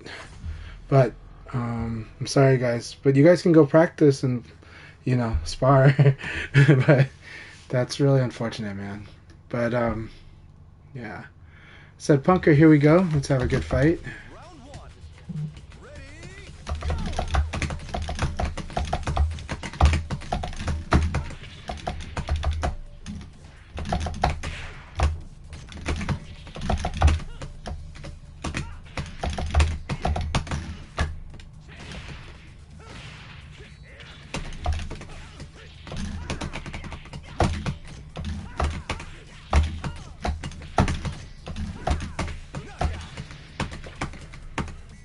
Well, it can't. We're in the middle of the league. It doesn't work that way.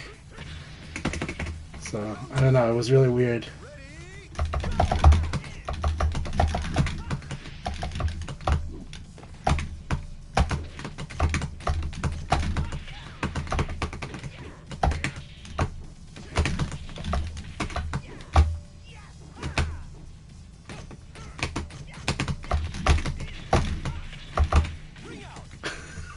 I didn't know this worked. What the hell? I have never seen this before, right? No, I have. Yeah, 1K does do that. It just looks funny after that particular setup.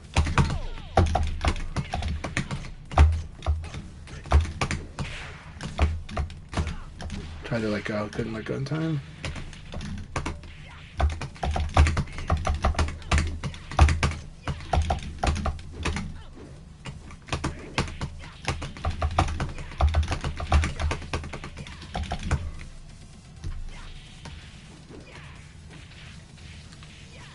Round four. Ready?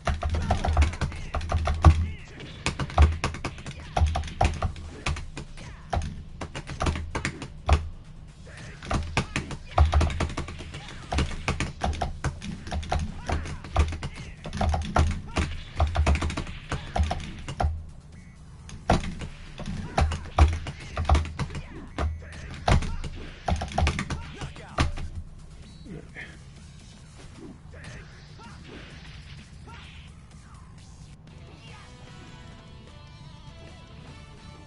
What a knucklehead.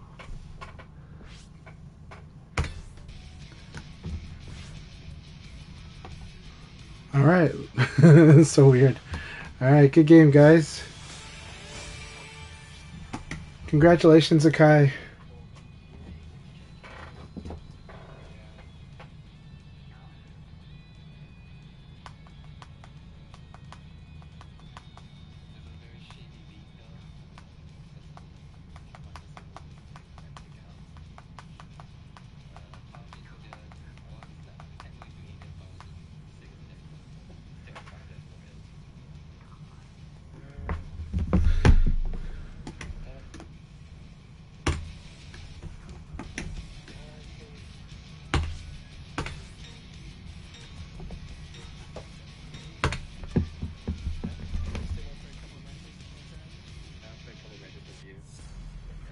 That is the last league.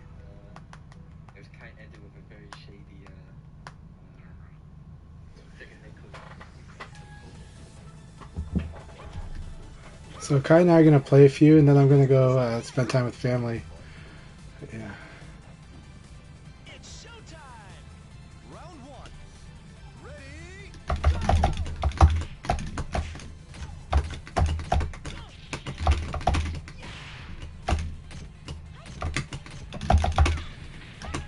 Delay launcher's good.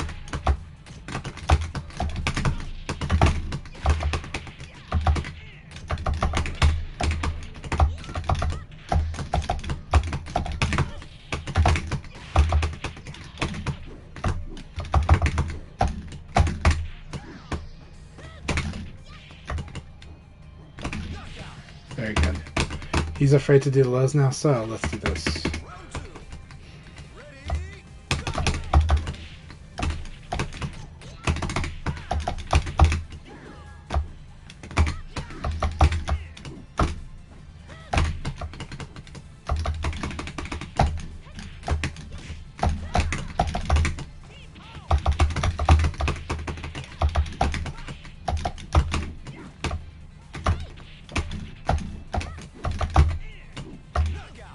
Alright. Okay, awesome.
Very good game. That was a tense battle. Akai's making really good, sharp decisions and strong reads, so I'm really enjoying that. I could not guess his throws. I guessed wrong on his throws every time. So we'll play a little bit and then I'll go. But this is a lot of fun. So, all right, Silverwalt, here we go. Next session will be Sunday for North America. -8. You should Nitaku when you block it. 100% should Nitaku after blocking it. It's -8, so that's a big Nitaku. Means you can do a 19 frame mid and a throw.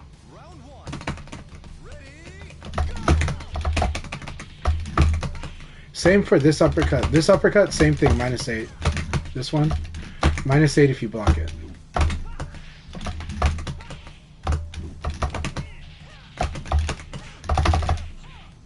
Really good. There you go.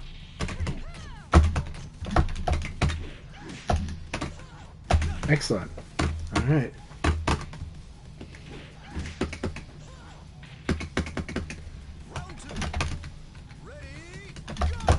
Oh, it's not a punishable move, right? So that's the problem. If you PK punish, it's bad. Why is PK punish bad? Because high attacks are vulnerable, right? That's why when people mash low punch and they'll beat it is because and that's the risk for doing like it's okay to do accidental Nitaku when damage is guaranteed, but it's really bad to do like PK punish if really bad to do PK punish if it's a Nitaku situation, because you can get crushed so bad. Because PK can get crushed, right? Crushed by evasive attacks and crushed by low attacks.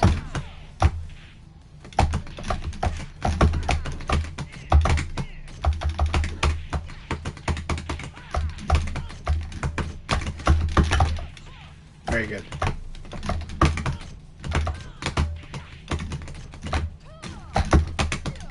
Almost crouch dash unders, but that was perfect throw. Good doing throw. This is always bad. Very good. Very good. Don't let me do a slow attack. Very good. Alright. Excellent, Silverbolt.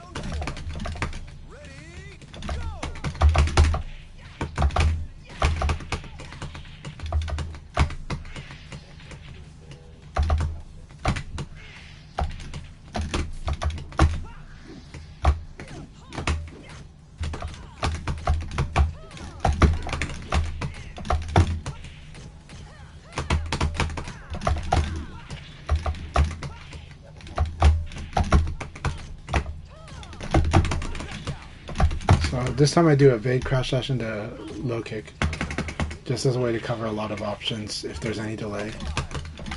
An immediate throw will win there, but I switched from punch to kick. That was bad.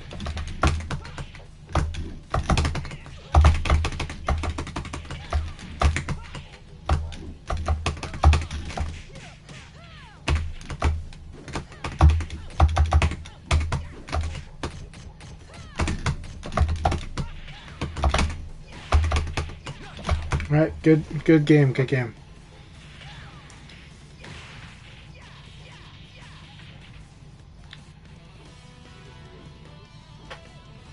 I want a serious fight.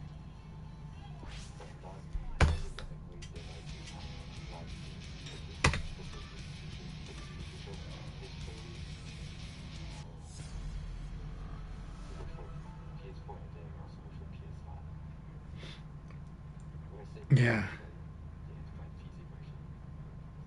I have to rewatch and see if it was a just frame one or not, but I think it was normal. Round one.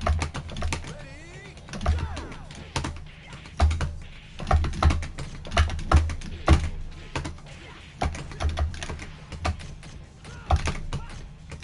You gotta punish that move. It is punishable.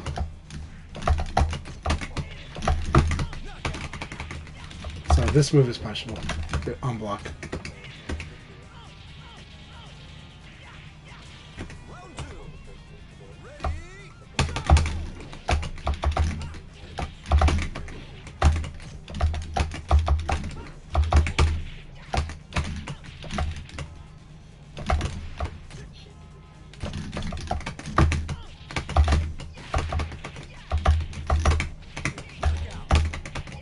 So this is the move that gets you a lot, is doing this into a delayed. So 6P plus K, delay P.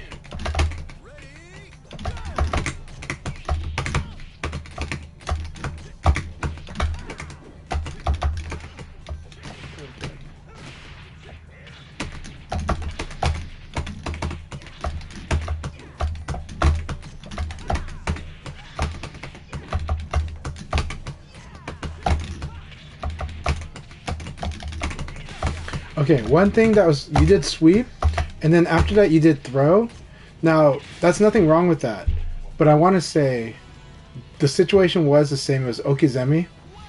So, if you're going to have multiple Okizeme, you should think of it as a mix-up situation then. If you're going to do a repeat knockdown Okizeme, you got to think of it as a mix-up situation. So why do I say that? Because if you do sweep and then you do throw, that's not, those two are not mix-ups. Sweep is not a mix-up for throw. They're both defended by blocking low. And so the problem is that, now again, you might not have intended for that to be a mix-up, but technically that repeat situation is a mix-up situation. So the double knockdown being repeated is knockdown. So even if that's, you're like, well, I wasn't trying to mix up, and I get that. But your opponent might be. And so because of that,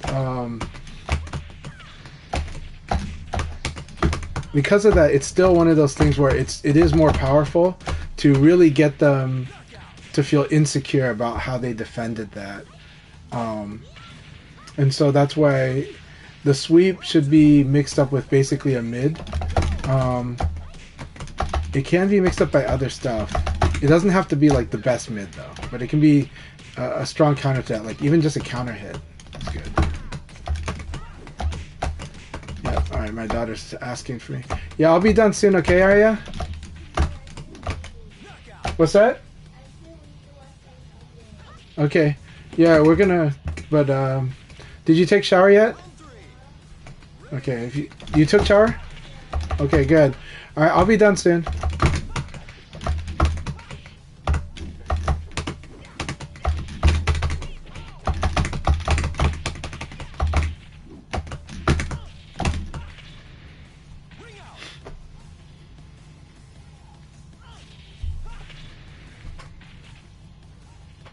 Leon, it's 1K. 1K.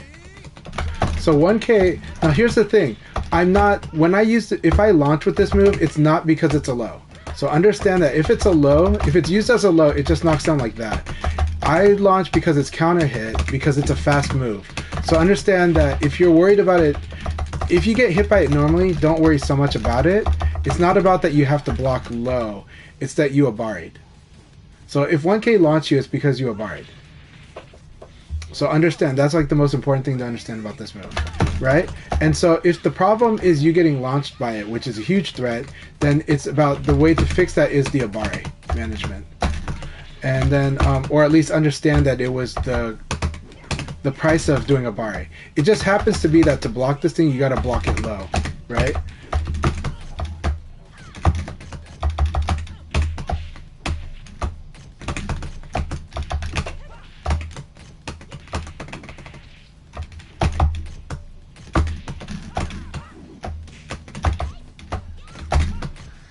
That was punishable.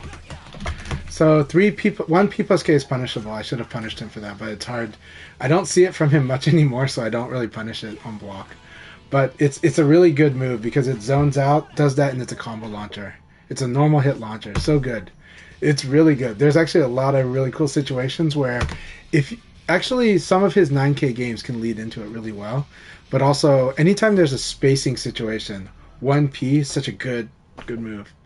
Hey, Akai, thank you so much. Thank you. Yeah, you're welcome for the 1K practice. Yes.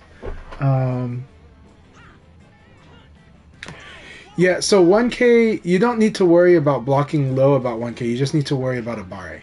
It's really the biggest thing about that. The 1K by itself, not as much. Now, to punish it, the things you need to do to punish it, you need to, if you block it, then yeah, huge punish. Then make sure you're doing, it's like 18 frames.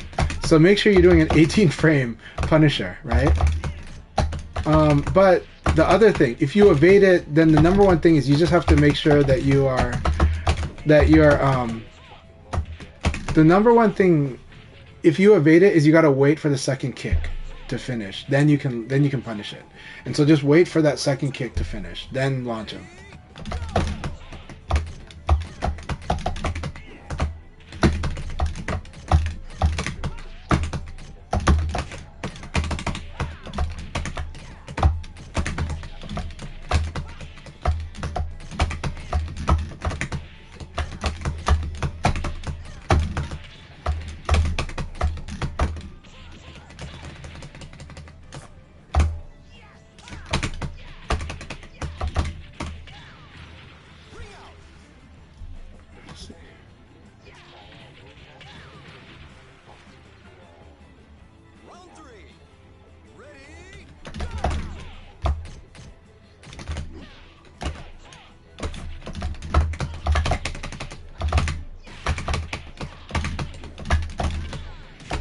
For it again, okay.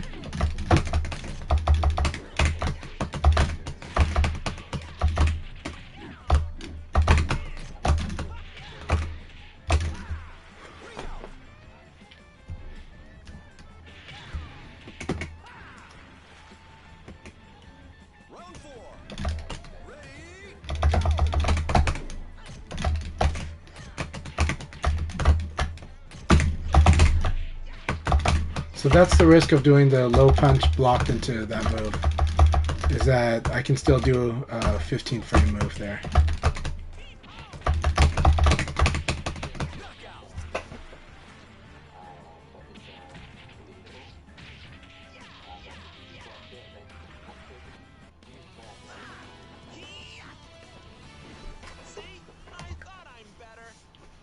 That one is no, that was a guaranteed combo.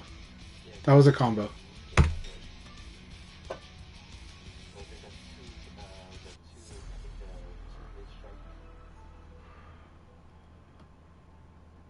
you want to use a combo. If you do successfully block it, Round one. Ready?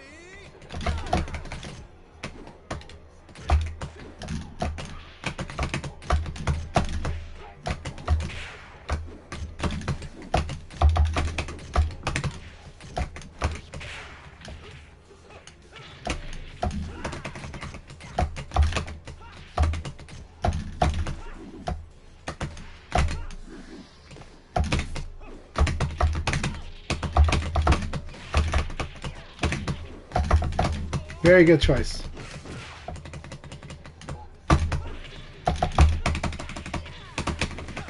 Very good choice doing the low punch.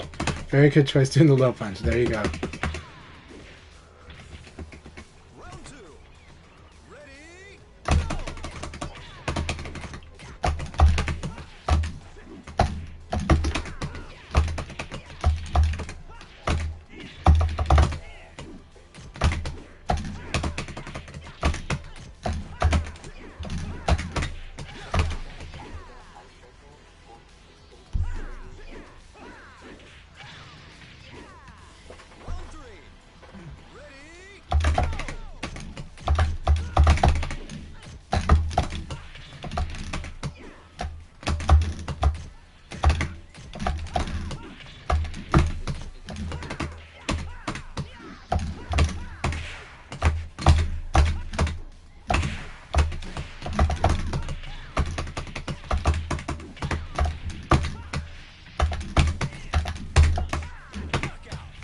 So I did a parry into evade to low kick. Round 4. Ready, go! Alright, here we go. Round 5. Ready,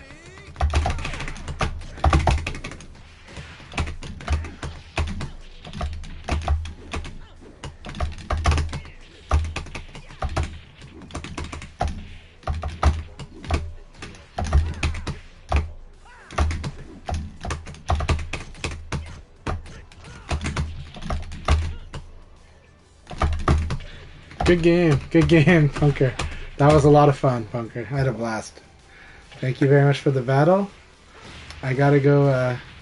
I promised my daughter I'd spend time with her, so I'm gonna go spend some time with her. But thank you so much. Thank you all very much today. I had a lot of fun with this, and congratulations to Crazy Drunk, Akai, and Hernan. Good games. Keep it up, Punker. Keep it up.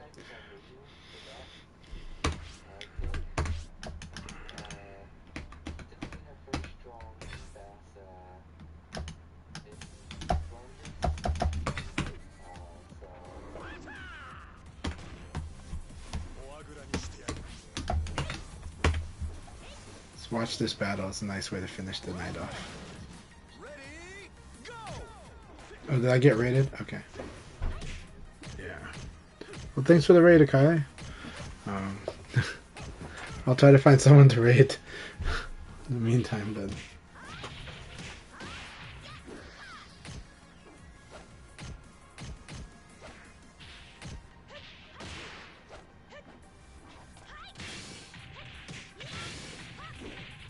Knockout!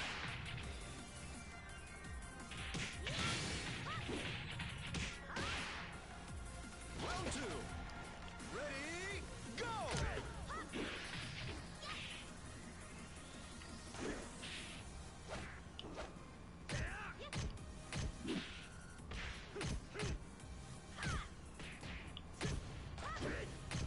You can punish that with P plus K. The Jin Kazama double punches.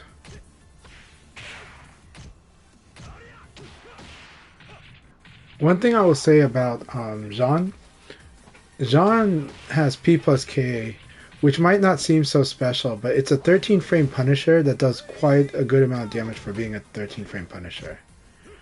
It might not set up Oki the way that some other 13 frame Punishers do, but it's really solid damage. And you still do have Okizeme, but it is really quick. But it's a really good 13 frame Punisher, and it is a good thing to punish against Pi when you block a lot of certain things with her. But you have to do it so fast. But that's also what makes it such a good 13 frame Punisher, is the inputs is very simple. Because of its simple inputs, it is definitely worth considering doing that as your Abare against somebody throwing. When fighting Leon, yeah, I'll give you the tips right now before we go. Number one, if you decide to evade, you should evade to Leon's backside. That will reduce a lot of damage, and that will reduce a lot of damage, and it will make it harder for the Leon to get away with a lot of stuff on you. Now, everything that is evaded to the front for Leon sets you up, but it doesn't do the direct damage. Whereas everything that you evade by evading to his back does do direct damage. So that's why you want to evade to his back, and then you'll have to learn how to deal with his side turn later. He has a balanced throw escape game, so it can be hard to get a good sense of what direction to throw escape against him. Number two, I would say if you are good at blocking lows, then you got to learn how to punish him with, like, whenever you block a low. But focusing on blocking low is really, like, you don't need to do that. I'm just saying that if you happen to be good at blocking the lows, then you should punish him, and it will mean a lot. But if you're having trouble with the blocking the low part, I would work on other stuff first. So the real number 2, whenever he does like an uppercut or a side kick, if you block it, you should absolutely mix up a really good mid that can combo, especially if it can counter hit. But if it has to be normal hit, so be it. But mix up a mid and mix up a throw. And against Leon, I would actually say maybe throw a little more. But it depends on the opponent. You got to really do it based on how the opponent's playing. If the opponent's Leon is attacking a lot, then you got to use attack in the mix up. But if the Leon player is actually really good at blocking and is also sidestepping a lot, look for the sidestep. In Virtua Fighter, sidestep, it loses to throw. Throw will beat sidestep. So you want to get one. Anytime you block his uppercut, his side kick, or anything that looks decent, you should mix up mid or throw. And that mid or throw should be based on the way they're playing. But again, throwing is really good if they're blocking correctly and also if they're sidestepping. If you see the sidestepping, definitely throw. Now, if they're attacking like crazy without blocking, without sidestepping, then yes, attack. And so he actually is like Nitaku. Forcing the mix-up between mid and throw is really good against him. And actually, in general, if you get better at throwing him is really good, actually. Because he has to really go out of his way to do something really damaging to you for the throw option. He has to do something like his 4-4K launcher. He has to do P plus K. He has to do 3P plus K. But not the stuff that he's normally poking you with. If he's poking you, then the consequence of you doing a throw is not that high. But if you land those throws, you're doing a lot of damage to him. And you're also getting information on what he does in those situations too. So, number 1, evade to his back. Number 2, get good at doing Nitaku and mixing up mid and throw. Number 3, throwing is good. As you get better, throwing is good. And then, know your frames and stuff like that. Safe mids. Number 3, do safe, fast mid attacks against him. A lot of times, you don't want him crushing your lows. If he starts crushing your lows, he gets to do a lot against you. If he starts doing crouching low attacks against you, that means you're doing too many high attacks. Use your safe mid attacks against him. Akai used safe mids against me in the 3rd league, and it mattered a lot. Use safe mids against Leon. Use safe mids against Eileen. Use safe mids against Kage. And the reason is because they're all pretty good at crushing.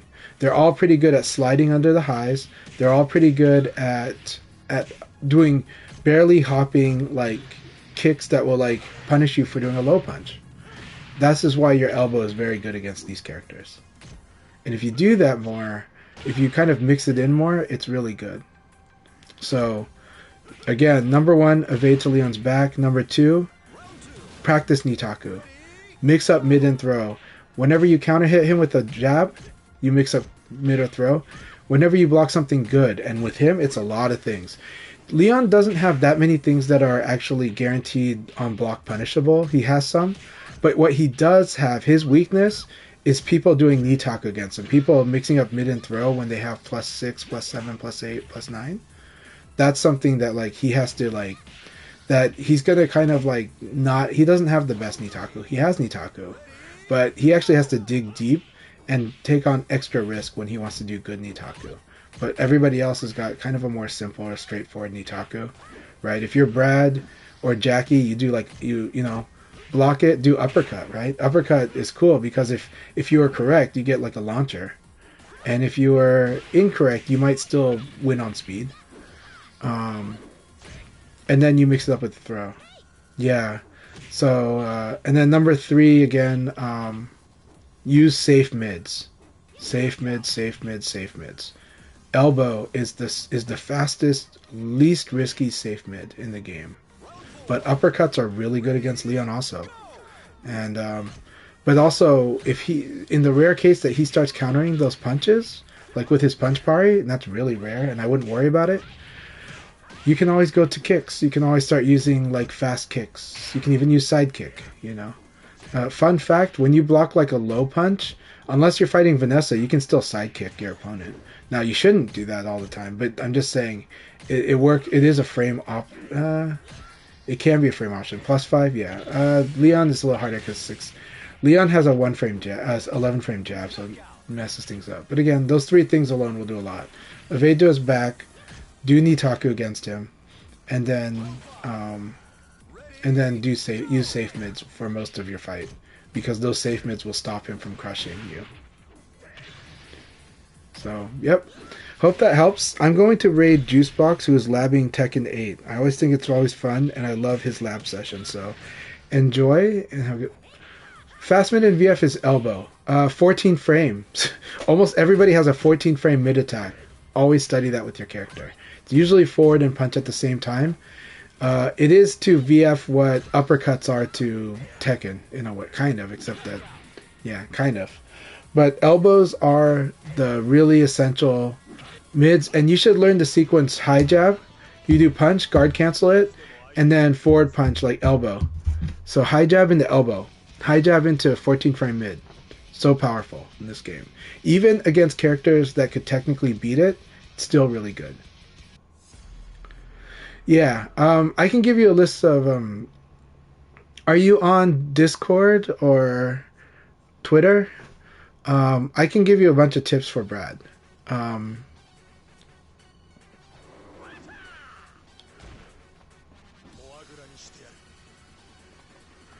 But, yeah, Lethal Sum. What is your... Lethal Sum, tell me, I'm gonna message you anyways.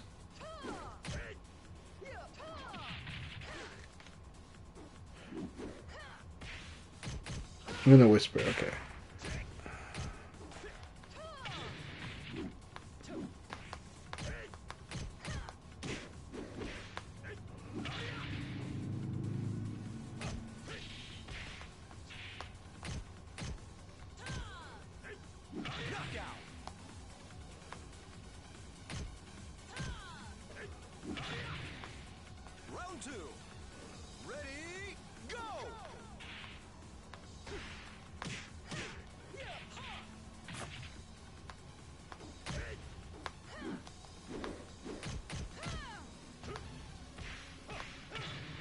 I'll send you a lot of Brad tips.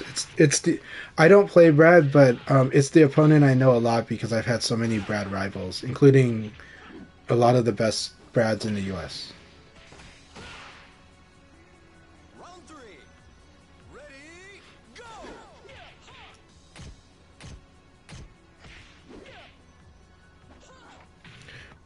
But Lethal Sum, I'll send you a bunch of tips for Brad. And I'll list out a lot of moves. It is actually similar to the Brad start guide on the wiki.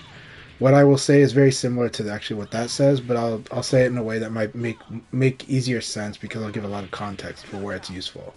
But that start guide actually, I was surprised how much it lined up with the same list I would give, right?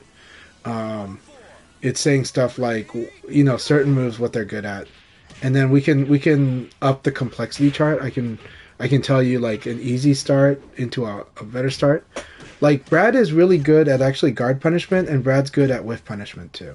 So why is he good at whiff punishment? Because with Brad, forward punch and kick is a really fast high launcher. I'll probably show it to you after this match actually.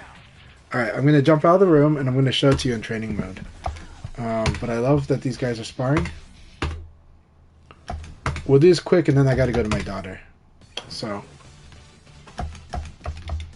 okay, we'll do Brad. No, we'll do versus Leon. All right. So when you're playing as Brad, some moves you should know. Now, okay, this move, forward punch and kick. This is a really good... It's 14 frames, which is insane. You don't use this as your safe mid. You use this as your whiff punisher. And you can use this if, the opponent's going to throw you. You can do it you're oh, he's going to throw me. Last second, you just realize he's about to throw me. You can do this. right? And I'll show you the inputs. Okay, I'm going to use this one to make sense. So right, forward punch and kick into 3 PP, right? Into this, into 9K. All right. Now 3 PP 9K is kind of your universal combo finisher. It works on almost everybody. So you do this, boom, boom, right? This is, but you use this as a whip punisher. So what you do is when they make a mistake, then you do it. Okay? It's just because it's so fast that like, and you should be defensive with Brad. 4K is a really good move. This move, right?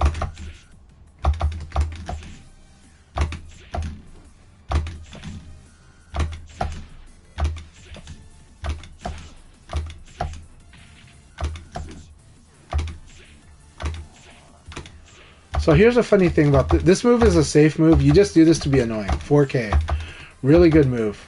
But another thing, what I was trying to look at here is watch this. In Virtua Fighter, the correct evade direction. Right now, Leon's evade direction is down to his backside. It's not down in Universal, his backside. He can change this at any time, right? Like he'll get up now his backside is to up. And it's the same side that his front leg is. So do you see his front leg? That's the side that you want to evade to. You want to evade up. And then later on, I might throw him and maybe he gets up and now it's down, right? Like just me doing neutral throw, switch to stance. But it depends on how he gets, what he does getting up to. So understand that to Leon, you got to evade to his backside. And I practiced this against the AI by doing something like this, like level 5. You can do any level you want. Advanced settings, set everything to random. And don't worry about winning combat. Don't worry about doing your combos. Just play good, but like stare at that front foot, right? And then just practice down. I'm just going to evade down. I'm going to just do my basic jab elbow throws. If he blocks my low punch, I evaded the wrong way. I evaded down. Now I got to evade up. And it's really hard, but this is how you can train it. And you just kind of get into this flow. And even though I lost combat, I'm not worried about that. I'm just worried about how I'm reacting to this, right? I just don't naturally play Brad, so. But it's just more of to train yourself to see it so that you're doing it the correct way, right? Now it's up, right? So now I got to evade up.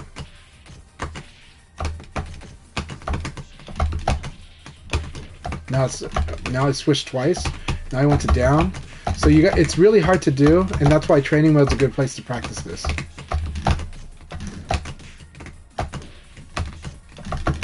Right? And now I'm evading correctly. And I'm evading when he blocks me, right? Like that.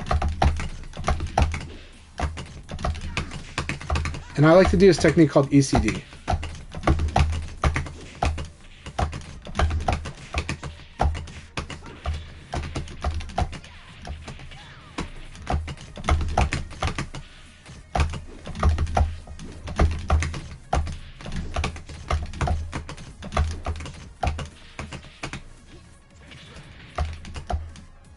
Still up, but see how many things I'm avoiding by evading up?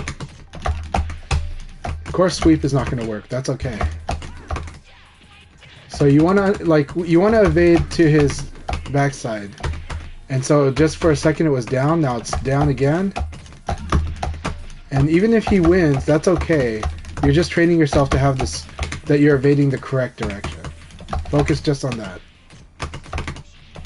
And the AI is really good to practice against. And then if you're starting to feel better about it, train yourself to evade when you get hit.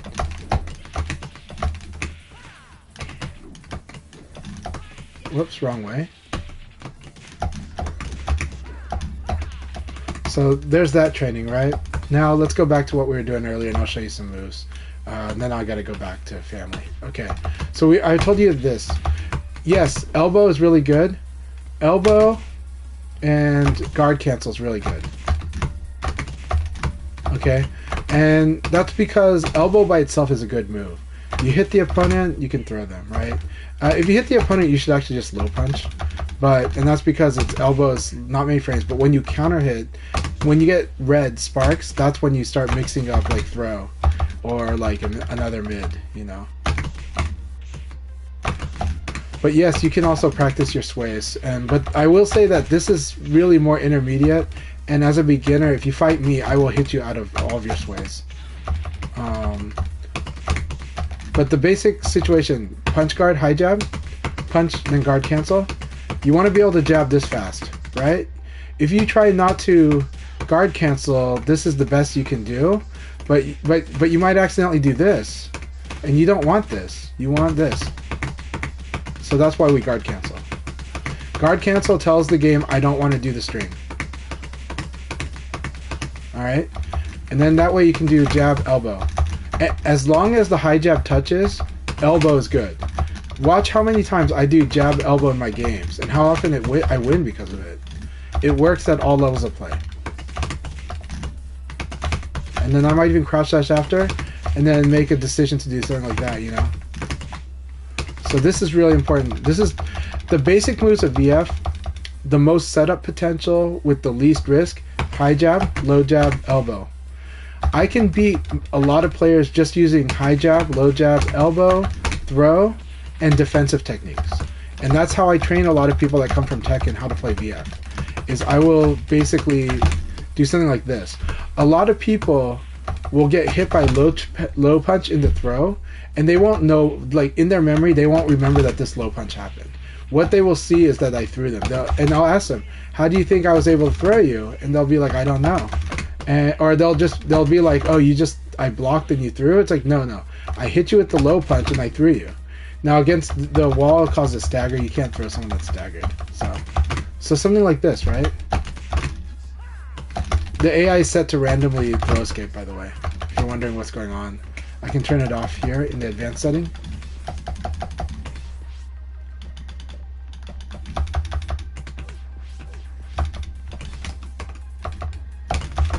So like this is kind of what you want to do, and then you get like this for free. No, it's forward. This is the one. Then you get a free down kick. So forward throw. It's really good. And then back throw is good too. And apparently you don't get this for free, so. But you do get like Okizeme. Brad has a good Okizeme with this if they do mid-rising attack. And this in general is a good move to use as a beginner Okizeme. Because then you start doing other combos. Okay, jab, elbow, throw. Then I also talked about this. Uppercuts are good. Side kick is good. Even though Brad's side kick doesn't have the best range. It's still good though. Kick punch is good. Right. Launcher is really good. Really underrated move. If you evade a low attack, or even if you block a low, this is good. So, yeah. So this is a mid. This is down punch and kick into forward punch.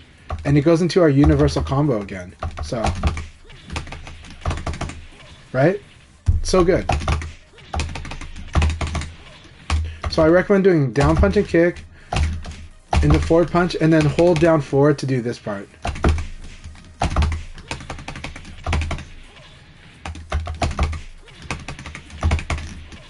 Alright, and you can see my inputs here, like how I'm doing this, and it's a good combo to do. This one is just, it's short range, so a lot of beginners are afraid of it, but this is a really good move. Whenever you see a mistake, if you see them, if you see your opponent like whiff a low punch, this is pretty good to, well, when you see them whiff something slow, this is really good.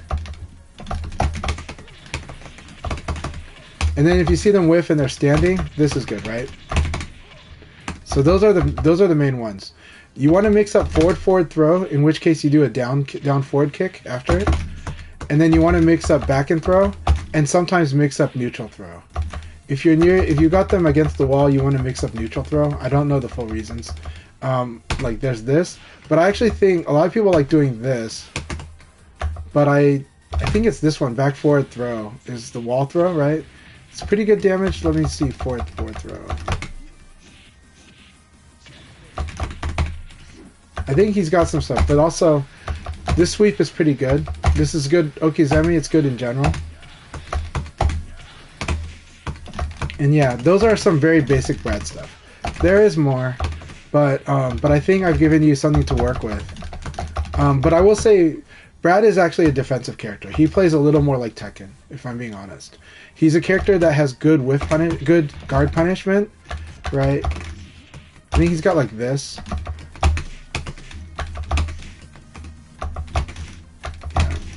Back punch and kick is 13 frames, but it's still good just doing punch kick. And punch kick, after you do that, you can do elbow. This is a really good thing to do.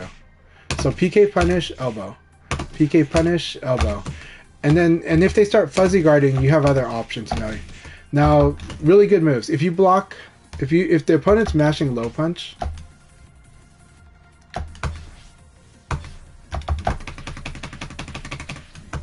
okay.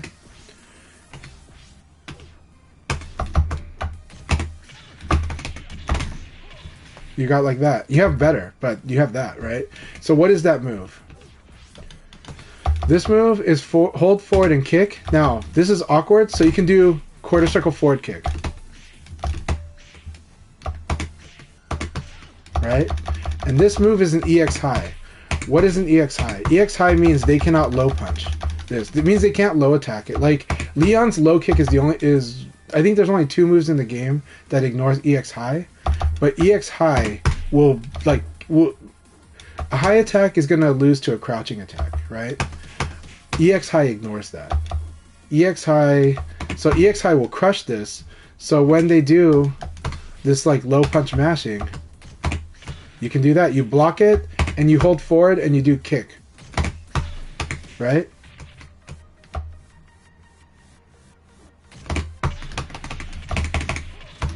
So this is really good. And there are better combos than that. But that's a very generic, easy combo to remember. Right? So this will totally wreck a lot of people. Vanessa might be the one character you can't. The standard answer for low punch mash is elbow. Is that you block it and you do an elbow. This is hard to do. So I'm going to say this is not easy. This is something for you to work on. Is that you want to do this. If in your matches, online or offline, you're having trouble doing this, then switch to low punch, but it is better to do elbow. And this will beat the Vanessa sequence if you're fast. But you gotta like do it like when you see that low punch, touch the knee. That's like when you gotta do it. And watch, I'll do it really quick. And my hands are up in the air, see?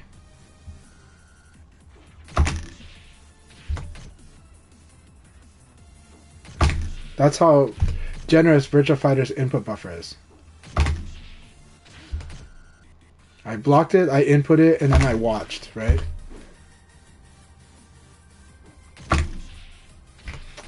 Or if you want, look at the stick controls. Watch how fast I do this.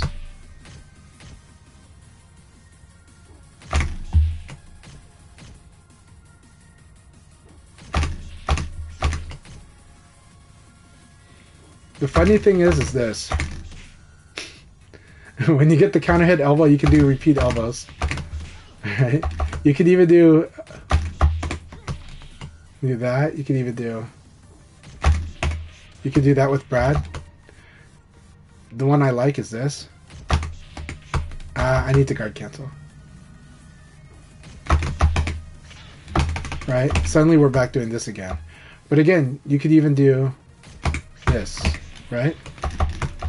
So understand that you want to train yourself to be able to respond to this. Now when I do this, when I'm blocking, I'm watching to see the opponent go into a low punch animation. That's how I do this.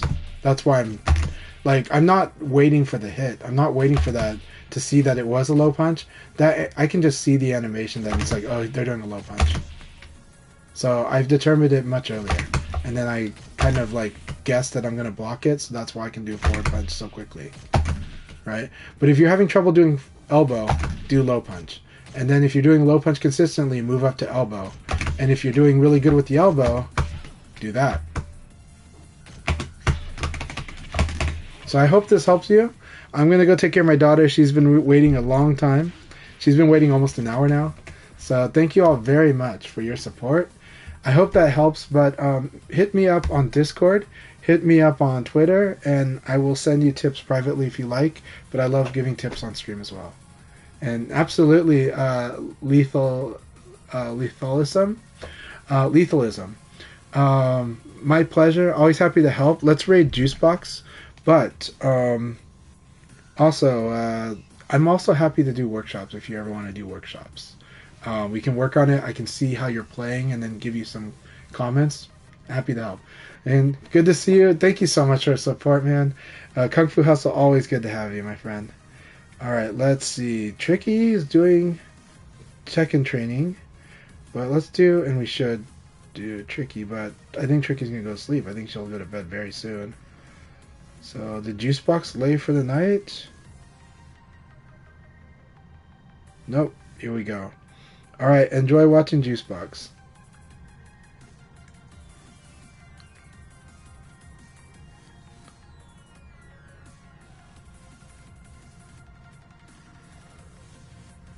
Right. Here we go. Cheers.